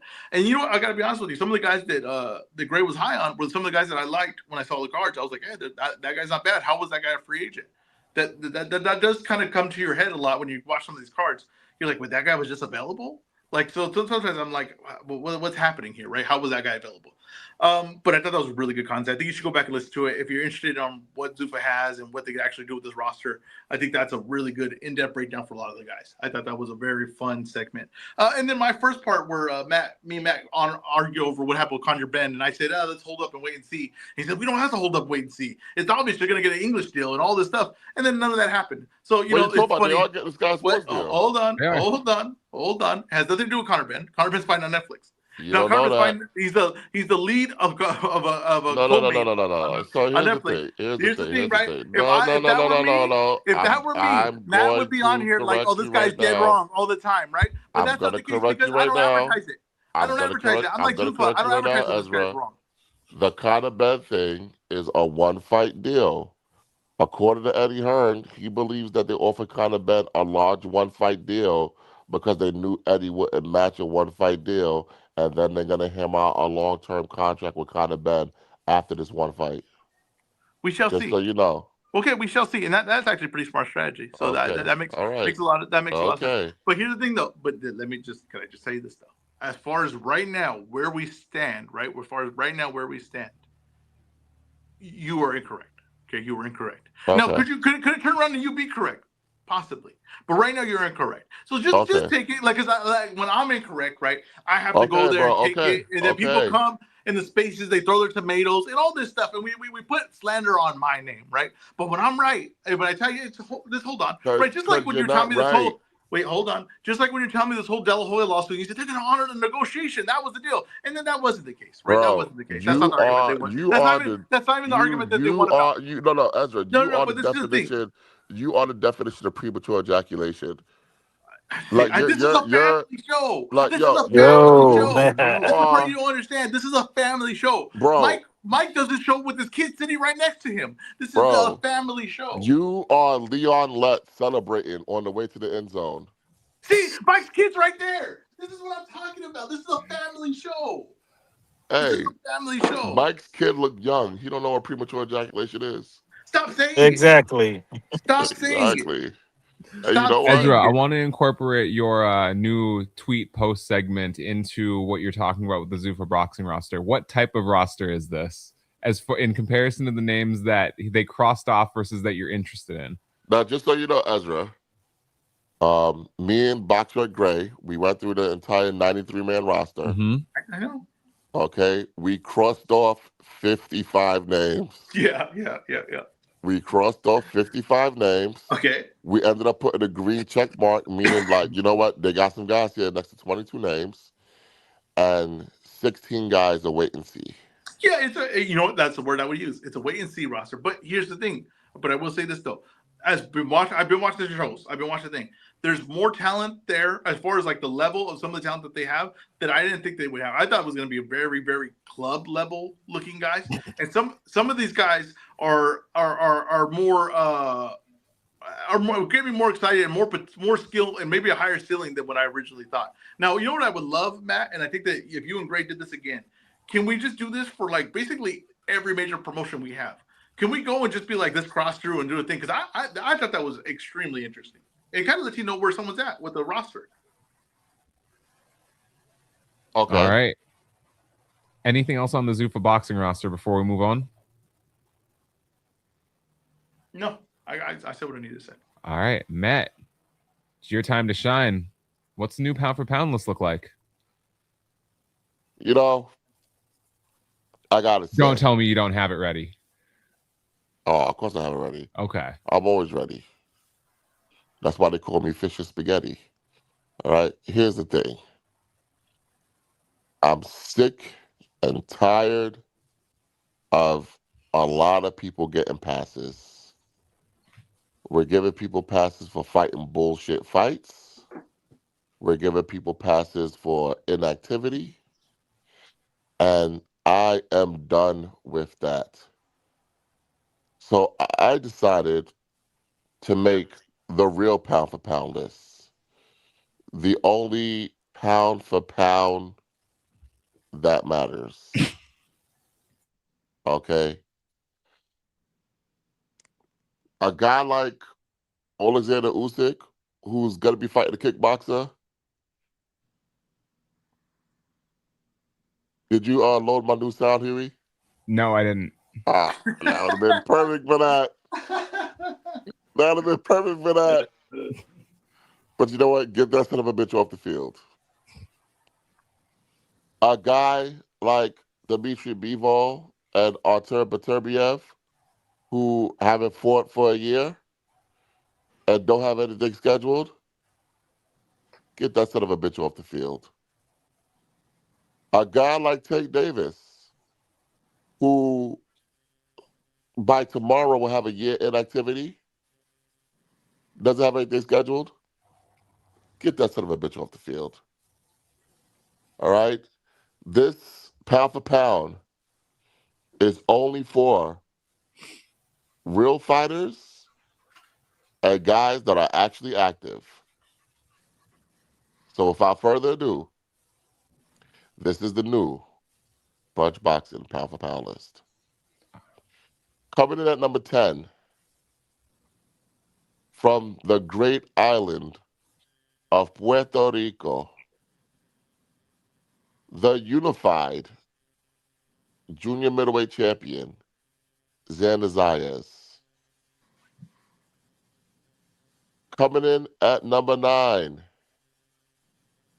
you will see him put his unified cruiserweight championship on the line against David Benavidez, Whoa. Gilberto Zurdo Ramirez. That's the first shocker. That's the first shocker of the list. I don't want to interrupt and stop. Keep going. My former sparring partner. Coming in, hey, some say that you prepared him for this list. Coming in at number 8, we have the unified minimum weight champion from New Jersey, Oscar Collazo. Mm-hmm. Coming in at number 7, he's going to be fighting Naoya Inoue in the Tokyo Dome in May for Golden Week. Junto Nakatani. Wow, this is the new guns, new era. This is a new era list. Coming in at number 6, the former unified welterweight champion, Jerron Boots Ennis. Okay. Coming in at number 5, he lost it all, he got it all back, and now he's coming for everything. Debo Devin Haney. All right. Coming in at number 4, the former WBC super middleweight champion, the current WBC light heavyweight champion.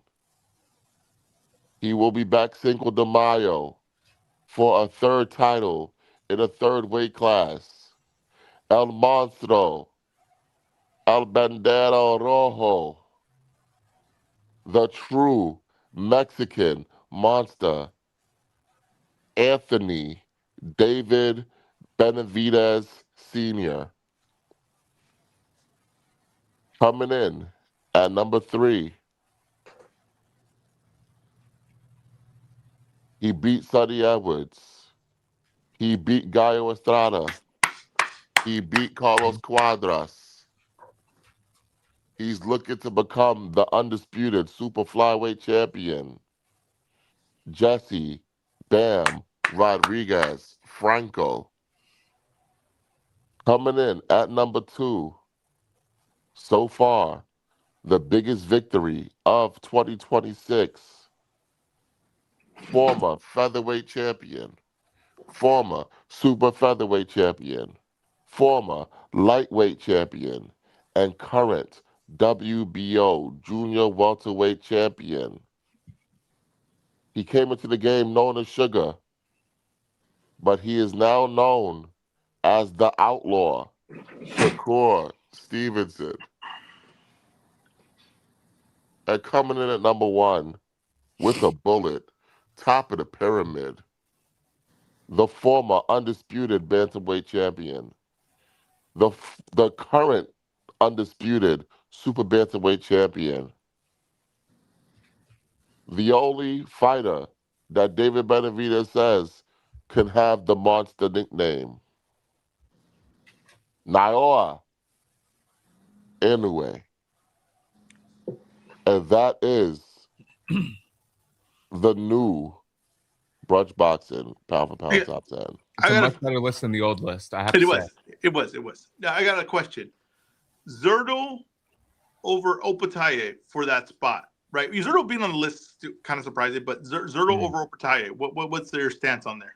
Give me your explanation on that. So, Zerto Ramirez, former champion at 168, came up to 200 pounds right away, beat WBA champion Arslan Gulamarian, Mm-hmm. and then went and unified and beat WBO champion Chris Billum Smith. Yeah. Ja Opataya, been at cruiserweight all his life, ain't unified once. How long we gonna live off of Marius Briedis victory? I'm worried about who's putting in the work. Zerto is putting in the work, so he deserves the nod over John Opataya until further notice. Okay. And then, guys, can you give me some like honorable mentions that you were like they were close to making the list? You just had them off. You want 11 through 15, basically? Just So just give me some guys that were close. honorable mentions. Sebastian Fedora comes to mind as an Okay. honorable mention. Yeah. You know, Mhm. but unfortunately for him, Xander Zayas passed him because Xander Zayas unified. So Okay. Xander Zayas passed him. Okay, another honorable mention: Renee Santiago. Okay. Yeah. Very good name. Yeah. Okay, another honorable mention: a heavyweight, Ajit Kabayel, Okay. who's Awesome. been putting in some serious Yeah. fucking work. I'm only dealing with guys that's putting in work. Enough of the bullshit, guys. If you're not putting in work, like Funkmaster Flex say, not everybody could come up here. Not everybody can come up here. No, there is some critiques about your list and how you made it. It doesn't matter. What do they know? These guys are idiots. Well, so one of them is from so some of the critiques are coming from the historian of brunch boxing. He says that his pound for pound list is the Super Bowl pound for pound list, the WrestleMania pound for pound list, and he also says that's his criteria. Hey, that's not a critique. Yeah, Sounds like he's complimenting my list. He sounds like he's complimenting my list. Didn't seem like a critique, but you know what though? I will say though, Matt and EzRaw have this kind of bromance. I would almost explain it as it's like we're like goodness. Neither one can do wrong in each other's eyes. If one says an opinion, the other one is quick to compliment it. The other guy says an opinion, he's quick to agree with it. It's a little bit disgusting, honestly. It's a little bit disgusting. But I like that list, though. I will say that. I do like that list. That's the most respectable list you've ever sent out, the pound for pound list. The most respectable one. I think because your heart wasn't in it. You get what I'm saying? You were thinking with your brain. And I'll tell you this. Nobody at 126 is even going to get an honorable mention until they unify. And I will furthermore state the winner of tonight's Sugar Nunez, Emmanuel Navarrete fight will get consideration for the pound for pound list. There's a name in there. Then we maybe Oshaki Foster. You didn't consider him for the pound for pound list? Yeah, he's honorable mention. He's honorable mention. Yeah, because he's been doing serious work besides a BS decision that was it was ridiculous, worst decision I've ever seen. He's been consistent, doing work, beating names. I think he's one of the guys that's done some of the most work. I think I would have to consider top 10. Absolutely. Hey, I see my guy Martin criticizing Zerda Ramirez over John Opataya. He said his best win is a 50-year-old Dorticos. Is he criticizing Zerdo in general? I think he's criticizing Zerdo in general. Because I need to know. I put the comment up on the screen. He said Zerdo sucks. Come on, his best win is a 50-year-old Dorticos. I do not listen. Zerdo does not suck. Zerdo does not suck. Zerdo's a good fighter. Now we're gonna find out if he can compete at the highest level. That's what we're gonna find out. Here's what I know. Zerdo at cruiserweight.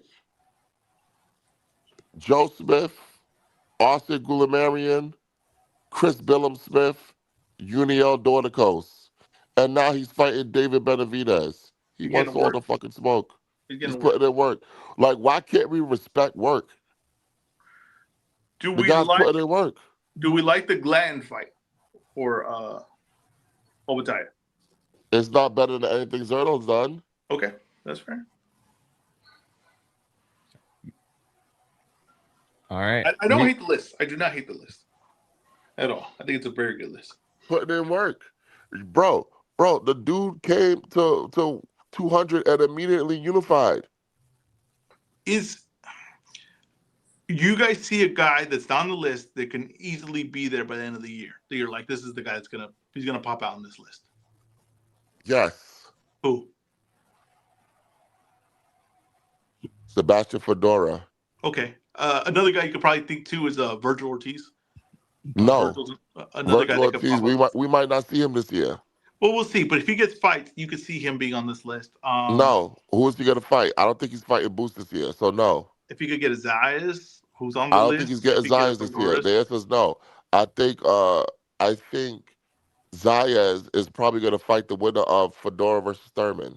That'd be great. From Basquiat in the comments, he said Keyshawn Davis. Could you see Keyshawn Davis cracking the top 10? No. Who's he going to fight? Well, that's the thing. To me, you're being. To me, there's fights out there possible for him that would be very interesting fights. I mean, yeah, I think there's a chance. And before we move on to quick hits, I do also want to bring this question from Sibi. With Shakur being number 2, is there anything he can do to jump past Inoue, even if Inoue beats Junto? This year? I'm guessing let's say this year since he didn't specify. I'll tell you. Ryan and Tank or Devin Haney. Okay, those are great wins. Does No, that no, pass listen to what I'm anyway though? saying. Listen to what I'm saying. A combination of Ryan and Tank. Okay, and Haney. No, listen to what I'm or saying. Devin Haney. Or Devin Haney. Meaning, if he fights Devin Yeah. Haney and beats Devin Haney, he's number one. If he fights Ryan Garcia and Tank and beats them, he's number one. Yeah. Either or. I guess it's just like anyways put in so much work that I feel like and What then he's have gonna you done for me lately? no, I get you. So like what would you say your Ooh, cutoff yeah. is? Like the last three fights, last two fights, what's your cutoff to where it weighs the most value? My pound for pound is only goes 3 years back. Hmm. Because this is not a Hall of Fame plaque. This is a Gotcha. living, breathing document. Gotcha. Okay. Okay. I don't hate it. I don't hate it.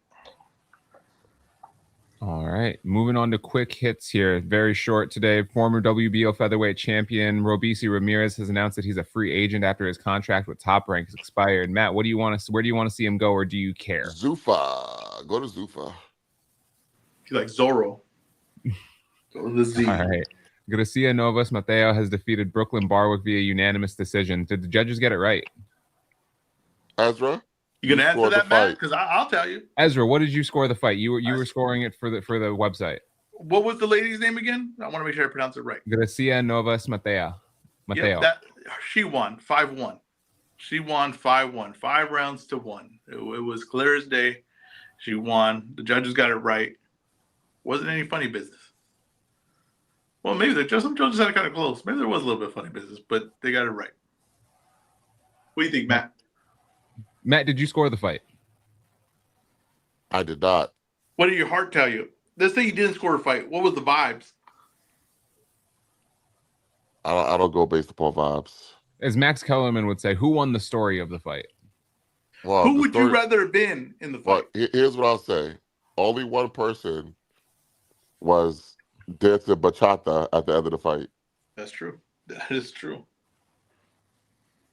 And now it's time we turn it over to the Brunch Boxing listeners. If there's any questions, feel free to request a mic if you're on a Twitter. What's on your minds, guys? I gotta say, hey, Basquiat NYC, you're so stupid. Put his comment up there. Please put his comment up there. He's so don't talk about Basquiat that way. I don't want to talk about Basquiat stupid. The list, about the list with Zerdo. He's so stupid. Let me tell you why he's so stupid. No, not that. Not this that, one. Not that. Yeah.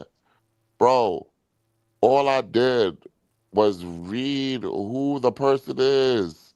Him being a champion at 168 don't have nothing to do with him being on the list. To be I fair, told you why he's on the list. Because since he came to cruiserweight, Joe Smith, Arslan Goulamarian, Chris Billups Smith, Union Dona Coast. You dummy.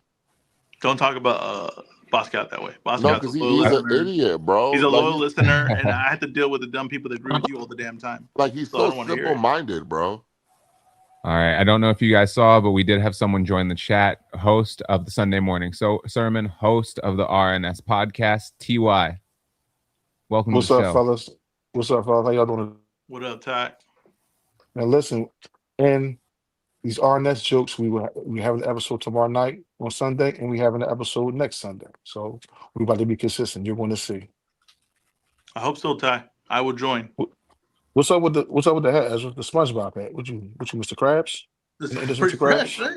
It don't look bad. As I keep telling you, like the more and more I see it, I'm like, it kind of flows into my head pretty nicely. This ain't bad. What Matt crying about today?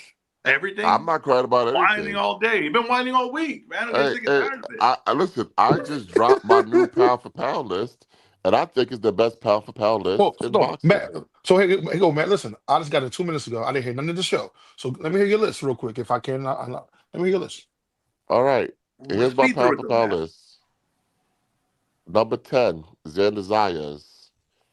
Number 9, Zerto Ramirez. Number 8, Oscar Collazo. Number 7, Junto Nakatani. Number 6, Jerron Boots Ennis. Number 5, Lord Devin Haney. Number 4, David Benavidez. Number 3, Bam Rodriguez. Number 2, Shakur Stevenson, and number one, Naya Inoue. It's you want my true first reaction? Yeah, yeah, yeah. Let's hear it. Is refreshing. That's a good way to put it. That's a good way to put And I like the new names. I like it. I like the new faces. But I have one question, Matt. Can you Uh be huh. honest with me? Yep. Is Zerto there all of a sudden because he finally Benavidez and Benavidez your guy? So you wanted it. him to be the pound for pound guy? Wow. Because Zerto is here I never seen Zerto on nobody pound for pound list. That's because all I'm because saying. because you know why you haven't seen it? Because people not respecting the work that Zerto is doing. Zerto went. So look at it this way: Ja Opataya has been at cruiserweight his entire career, never unified. Zerto Ramirez moves up to cruiserweight, and within 2 years, he collects two belts off the champions, unifies in just 2 years. You don't think that that deserves merit? No, listen, Matt. I didn't say he deserved to be on the list. I'll ask the question because it was just refreshing. Like I said, I like the I like the Xander Zayas pick. That's the best guy. Not the best guy you name, but I love that pick right Let me ask you a question. Xander Zayas is on the list for the same reason Zerto's on the list, and you didn't question that. there. No, Xander Zayas. Xander Zayas. No, I put Xander Zayas wet and unified. no. I know he got his belts, and I know Zero got his belts. Well, I asked you 'cause I know you're a big Benavidez guy, so I was asking you put him on us because of Benavidez. That's why I asked you. Nah, nah, There are nah, always nah. alternative motives with Matt, so you got to That's make what sure I you asked cover you. all your bases. Yeah, I'm with you on that. All I Okay, know okay. I is like it though. Like the list. my man went up to cruiserweight and unified.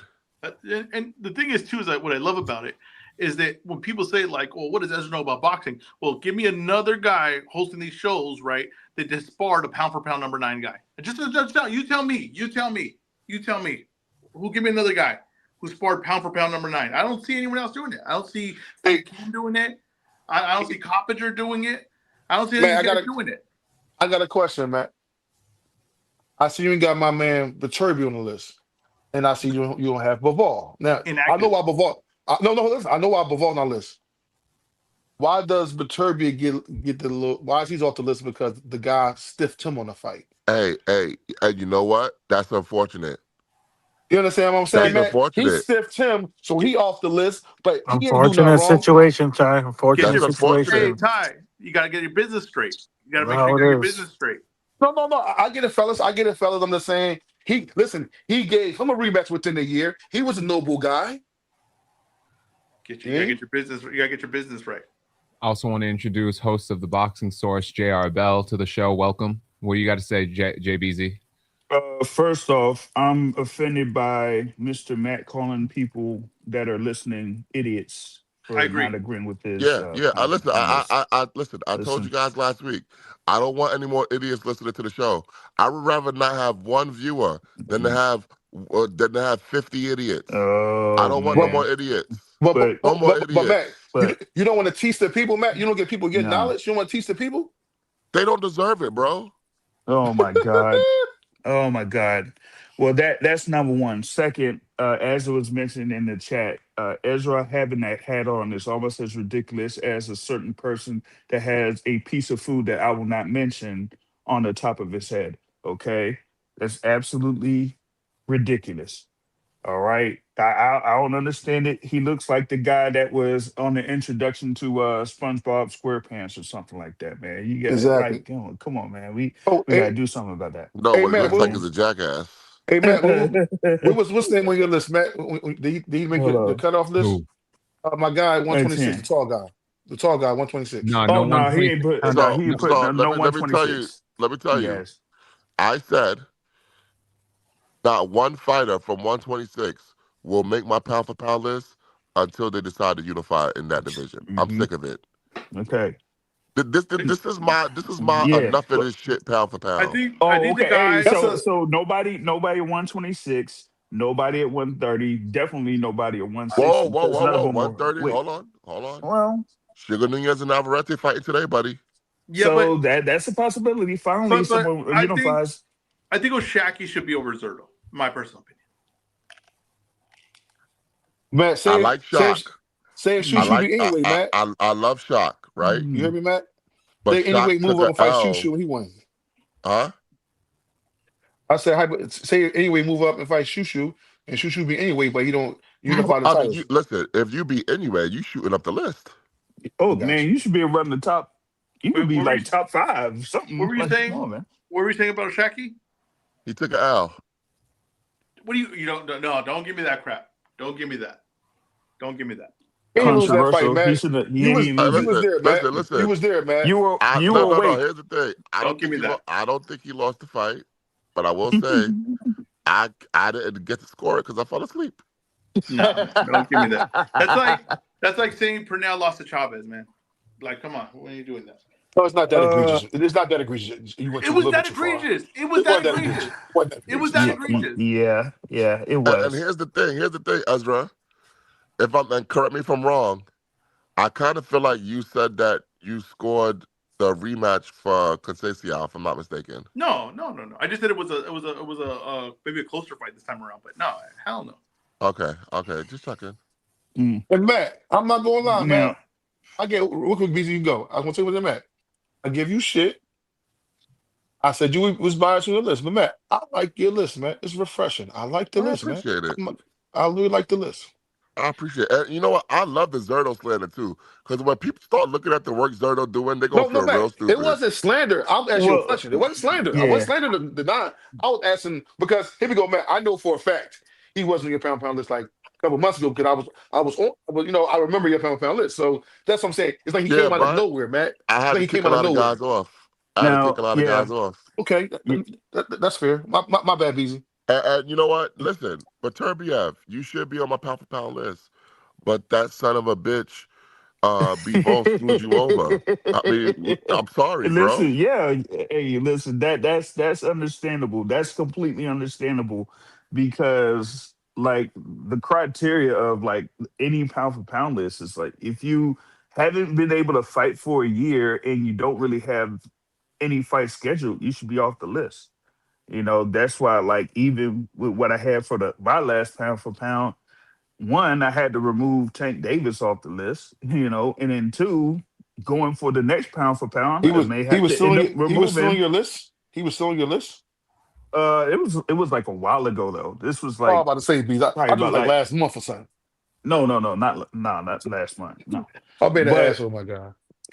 like having a Bivol and Beterbiev and even like Canelo on the list, it's like, come on, man, these guys fight once a year. You know what I mean?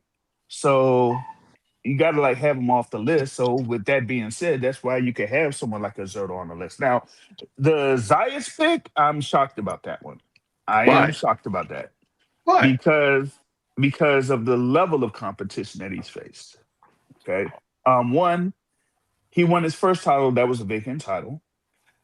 Two, the other guy that he fought, that was his first defense, just like Zayas' first defense. My thing is, at 154, I don't even have him as the top rated fighter at 154.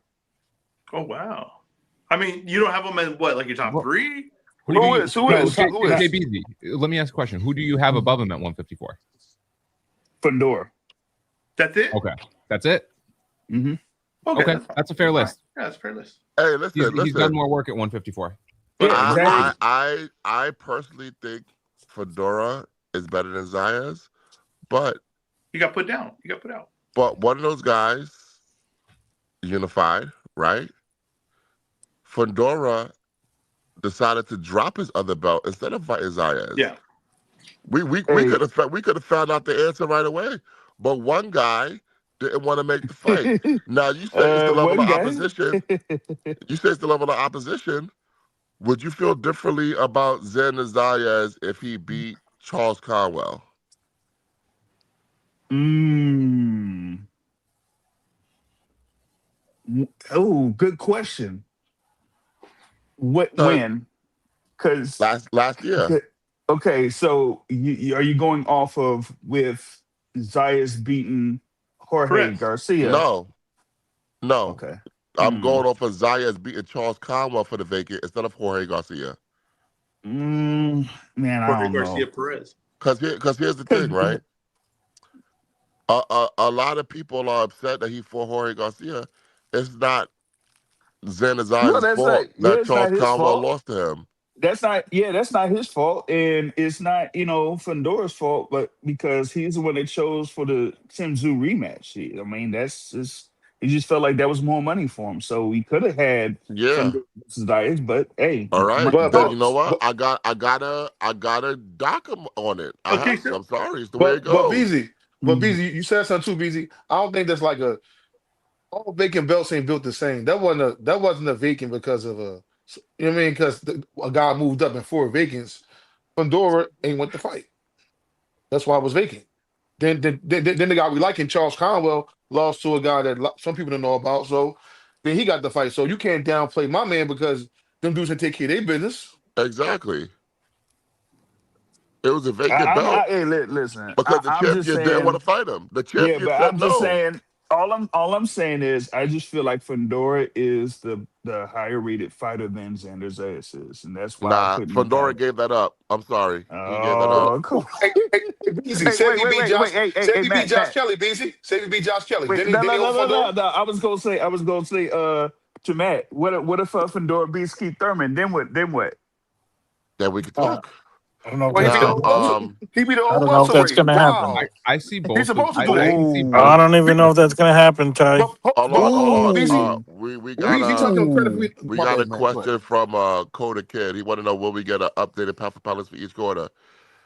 Listen, I don't update my pound for pounds arbitrarily. Okay, it's not going to be some quota. My pound for pound will get updated as one of the fighters have a fight, and if there's Mm-hmm. some movement, or if someone bursts into the top 10, I will update it. Mm. So it depends on the bullshit boxing politics. If they fighting, you will see an update. You might see if we get a great fight every week, you might see an update every week. If we go the whole year without seeing a great fight, you're not gonna see it. Now, hey, what I will say, I update my pound is for pound list quarterly. you might get another update tonight, depending on what happens with Sugar Nunez and Emmanuel Navarrete, how that fight goes. You're definitely going to get an update in May when Inoue fights Nakatani. It just depends on the boxing schedule. and Benavidez versus Zerto. Yeah, Matt, exactly. Matt, we have your pound The for pound boxing list. source. Who's the best fighter in the world, Best fighter in the world, Shakur Stevenson. though? Okay. Ooh. Um. I suggest, like, if possible, update the pound for pound list every month if possible. I try to do that. Nah, nah, nah, nah, nah, Nah, nah. man. Nah, man. I try to It's do still mine anyway. quarterly. It's still anyway, man. It's still anyway. I think it's still anyway, but if you want to It's see Anyway, still it anyway, is the man. before, number I one can. pound for pound fighter. But when you tell me best fighter, I'm looking at my eyes. What I see is Shakur Stevenson. I get it. I get it. Is in your guys' Mm, conversation, and I I have a mean, hold feeling I on. know the I've been answer. saying that for years, though. I've been saying that same Is thing for years. is The best Bam fight ain't always a Rodriguez is Bam Rodriguez in the conversation? For me, No, he yes. is. no, Oh He no, man, come For me, he no, is. I'm telling you, no, it's come getting to a no, on. point. He is. It's getting no, under. He's getting no. underrated at this point. He's getting underrated at this No, point. it's not. how is he Down there now, underrated? it's He's reaching number that three point. pound for pound. Jeremiah Love ran a 4.37. Look at That's his wild. look at his defensive stats. Look at his offensive He's from stats. Notre Dame, though. He's one of the highest level guys in the sport. I'm okay with Shakur Stevenson being in that conversation. He definitely is. Of course, in a ways, in that conversation, we got to start talking Bam too. We don't. And it's hard to take you seriously with that dumbass hat on, by the way. Well, you know what the No, you're hat's lying, saying. Ezra. I You know what Ezra, the you're told hat. you about lying. that damn hat. No, you're lying, Ezra. We've been talking Bam. It's just now one guy retired and Shakur came up. So Bam been high on the list. So don't Yeah, say he we ain't has. talking Bam. But now, Don't say we. but now I So we feel like. ain't nobody trying to downplay Bam. Maybe a guy past Bam. Well, that's fine, Well, right? We could say that, See, right? You could maybe a say here's guy now. past Bam. Here's I have once again, I have no okay. problem having. I have no problem. I don't think. Here's the one thing.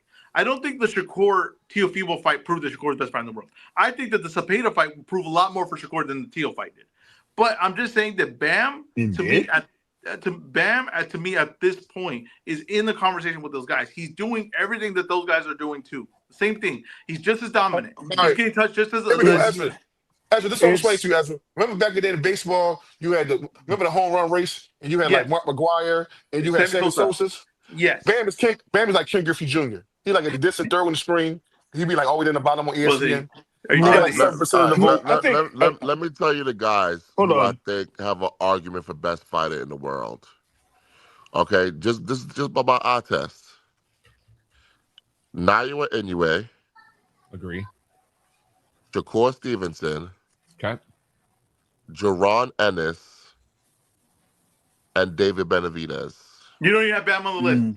Oh yeah, I would put Bam on the list there Yeah, Bam. I'll put with Bam on those the names. list, but I I'm good. understand Matt's approach, given that over the past what I'd say year and a half or so, that one fight should have happened with Bam and Junto and never necessarily Listen, happened. I think that's I'm one of just the telling you things what with my that. eyes Yeah. see. Okay, well here's I'm just another telling you thing. what my eyes see. Here's another thing I want to say. The Zerto fight is going to tell me a lot about Benavidez. If Benavidez wins the Zerto fight like easily, if he wins it clearly, to me, then 100% he's in that conversation. And if the weight's not going to be an issue like that, and he's going to be a guy that can run through weights like this, then we got to have a conversation about Benavidez. Oh man, Another guy we're not talking about, and I think I know that people say, "Oh, we don't count that, whatever," but I feel like you guys are kind of counting it against him. Devin Haney. Devin Haney's not in the conversation of being one of the best fighters in the world, or No, being the best fighter in the world. he got Ryan Garcia to handle. Well, wait. But I'm constantly told that fight doesn't count. Let that go. That was steroids and all that. You never heard me So say it that. doesn't count on it Ezra. doesn't count on his record, but we still Hold saw the on. vulnerability in the ring. Ezra. Have you ever heard me say that fight doesn't count? He doesn't. You So never what's heard your me say stance that. on that fight? I just want to make it clear. What's your stance on that fight? My stance is they got to run it back, All right. Yo, and I'm a Haney guy, Ezra. and I've He been got to saying get that. hey, he got they to get gotta run it redemption. back. Like, He has to get redemption, Ezra. And I'm Yeah, a he got Haney to run it guy. back. Okay. hey, So listen. that's it. Every time we have a conversation, we say, "Well, that doesn't count." You've never heard me say that, Ezra. What are you talking I don't know about? if that's true. I don't know if that's true. I don't know if that's true. Ezra, who are you They talking gotta. But I about? think, Mm. listen, I think here's the thing is, I think that might be a bad matchup for Haney, but I think Haney probably beats a lot of pretty much everyone else. Besides, look, I would favor Shakur in a Haney fight. I would favor Shakur in that fight. But if let's say Haney Boots gets in, I don't know who wins that fight. I'm gonna tell you right now. What? I don't know if Haney Boots wins. I don't know who wins that fight. Boots wins. I'm telling you right now. I don't know. I would like to see it. I would like to see it too, but I doubt that it's going to happen. But not having Bam as one of the best fighters in the world, I just think that's crazy. But it's all right. I'm just listen. I'm just telling you what my eyes see. I'm just telling you what my eyes see. Our guy Gritty says Inoue, Boots, and Benavidez are the best fighters, and Shakur is the best boxer. So I don't like basically, that. so Gritty has my exact same list. Thank you. I don't like that separation. It's the same thing. He's also picking Boots they to all get in stop the ring Haney. and fight. Might not go the way you guys think it's gonna go. I'm just gonna tell you right now. All right, we're at about 2 hours here. Ty, tell the people where they can find you and what they have to look forward to before we head out on the show today. Oh, Ty left before you could do that. Check out the Sunday morning sermon. Follow him at Keep It 100 Boxing. Follow the RNS podcast on Twitter. Jay Beasy, tell the people what they have to look forward to for this weekend and where they can find all your material. All the content is through the Boxing Source on social media. We got like a lot of interviews that have been posted up. We did have Edward Kid Vasquez. That was some time back. He did win by stoppage last night. We do have Trini Ochoa that's going to be on the DAZN card. That's on there. And from last month, we have Elijah Pierce, the interview with Elijah Pierce. So a lot of content for y'all to look at there on the Boxing Source YouTube page. And I will have more updates on the trading cards next week. I'm looking forward to that update. So, Ezra, what are you going to have for the people later tonight, this weekend, early next week, and where are they going to be able to find it? As soon as this show ends, you will go to the Brunch Box Twitter site. You're gonna see type of fight that tonight is. I'm gonna give you my number type of fight. Matt says it's the 80, was it 70-30, 80-20? Somewhere in that number for Navarrete. You're gonna see how I have the fight tonight. You know what? The weekend rundown will return this week. It will return this week, and maybe I'll even catch us up on the ones we missed. And I'm very excited. We got good stuff. I hope another midweek show. I love the midweek show. Guys, got to tune into the midweek show. The midweek show is it's a very loose show. You never know. It could get off the rails, but it could get you to a deep dive that you've never seen before. Like we just offered with the Zuffa whole roster. It's unpredictable. You never know who's going to join. You never know where the conversation is going to go. You got to watch the midweek show. Matt, tell the people what you have for them to look forward to and close us out the show. Black History Month. Go on the website. Enjoy the articles. 28 fighters in 28 days. Today is the last day of Black History Month. You're going to see every article that I've been working on the whole month. We did Will Grigsby. We just dropped. We just dropped Ernie Shavers, Ronnie Lau, Mm, a lot of different Cleveland Williams, a lot of a good one. different black fighters. Go check it out, please, and thank Hey, you. real quick, Matt. Also, Coach Barry Hunter have the 2-part interview with Coach Barry Hunter on the channel. Please check that Nice, one out. nice, nice, nice, nice. Huey, just try this out. Before you end it, what I'm going to do is I'm going to get my hat. I'm going to throw it at the screen. Let's see if I can time it exactly when it blacks out from the hat landing on the screen. And then you end it. Are you ready? I don't think you're going to be able to do that because it's a delay from when it hits the play outro and end stream. Matt, Yeah, and anyway. 3, Before 2, you do that, 1. Huey, hit my music.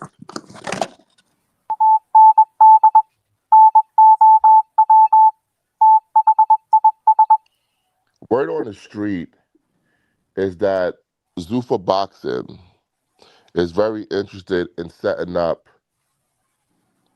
Efe Jagba versus Philip Hergovich for the Zuffa heavyweight title. That's the word on the street. Now, why is that interesting? Because Philip Hergovich is not yet signed with Zuffa. So be on the lookout for maybe Philip Hergovich going to Zuffa. That's all. This has been another edition of Brunch Boxing. He is our COO, the Mexican Al Heyman Mike. He was our super producer, the master marionette Huey P. I don't know who the pirate jackass is. Are you still talking? I am Matt. We are Brunch Boxing, and we are out.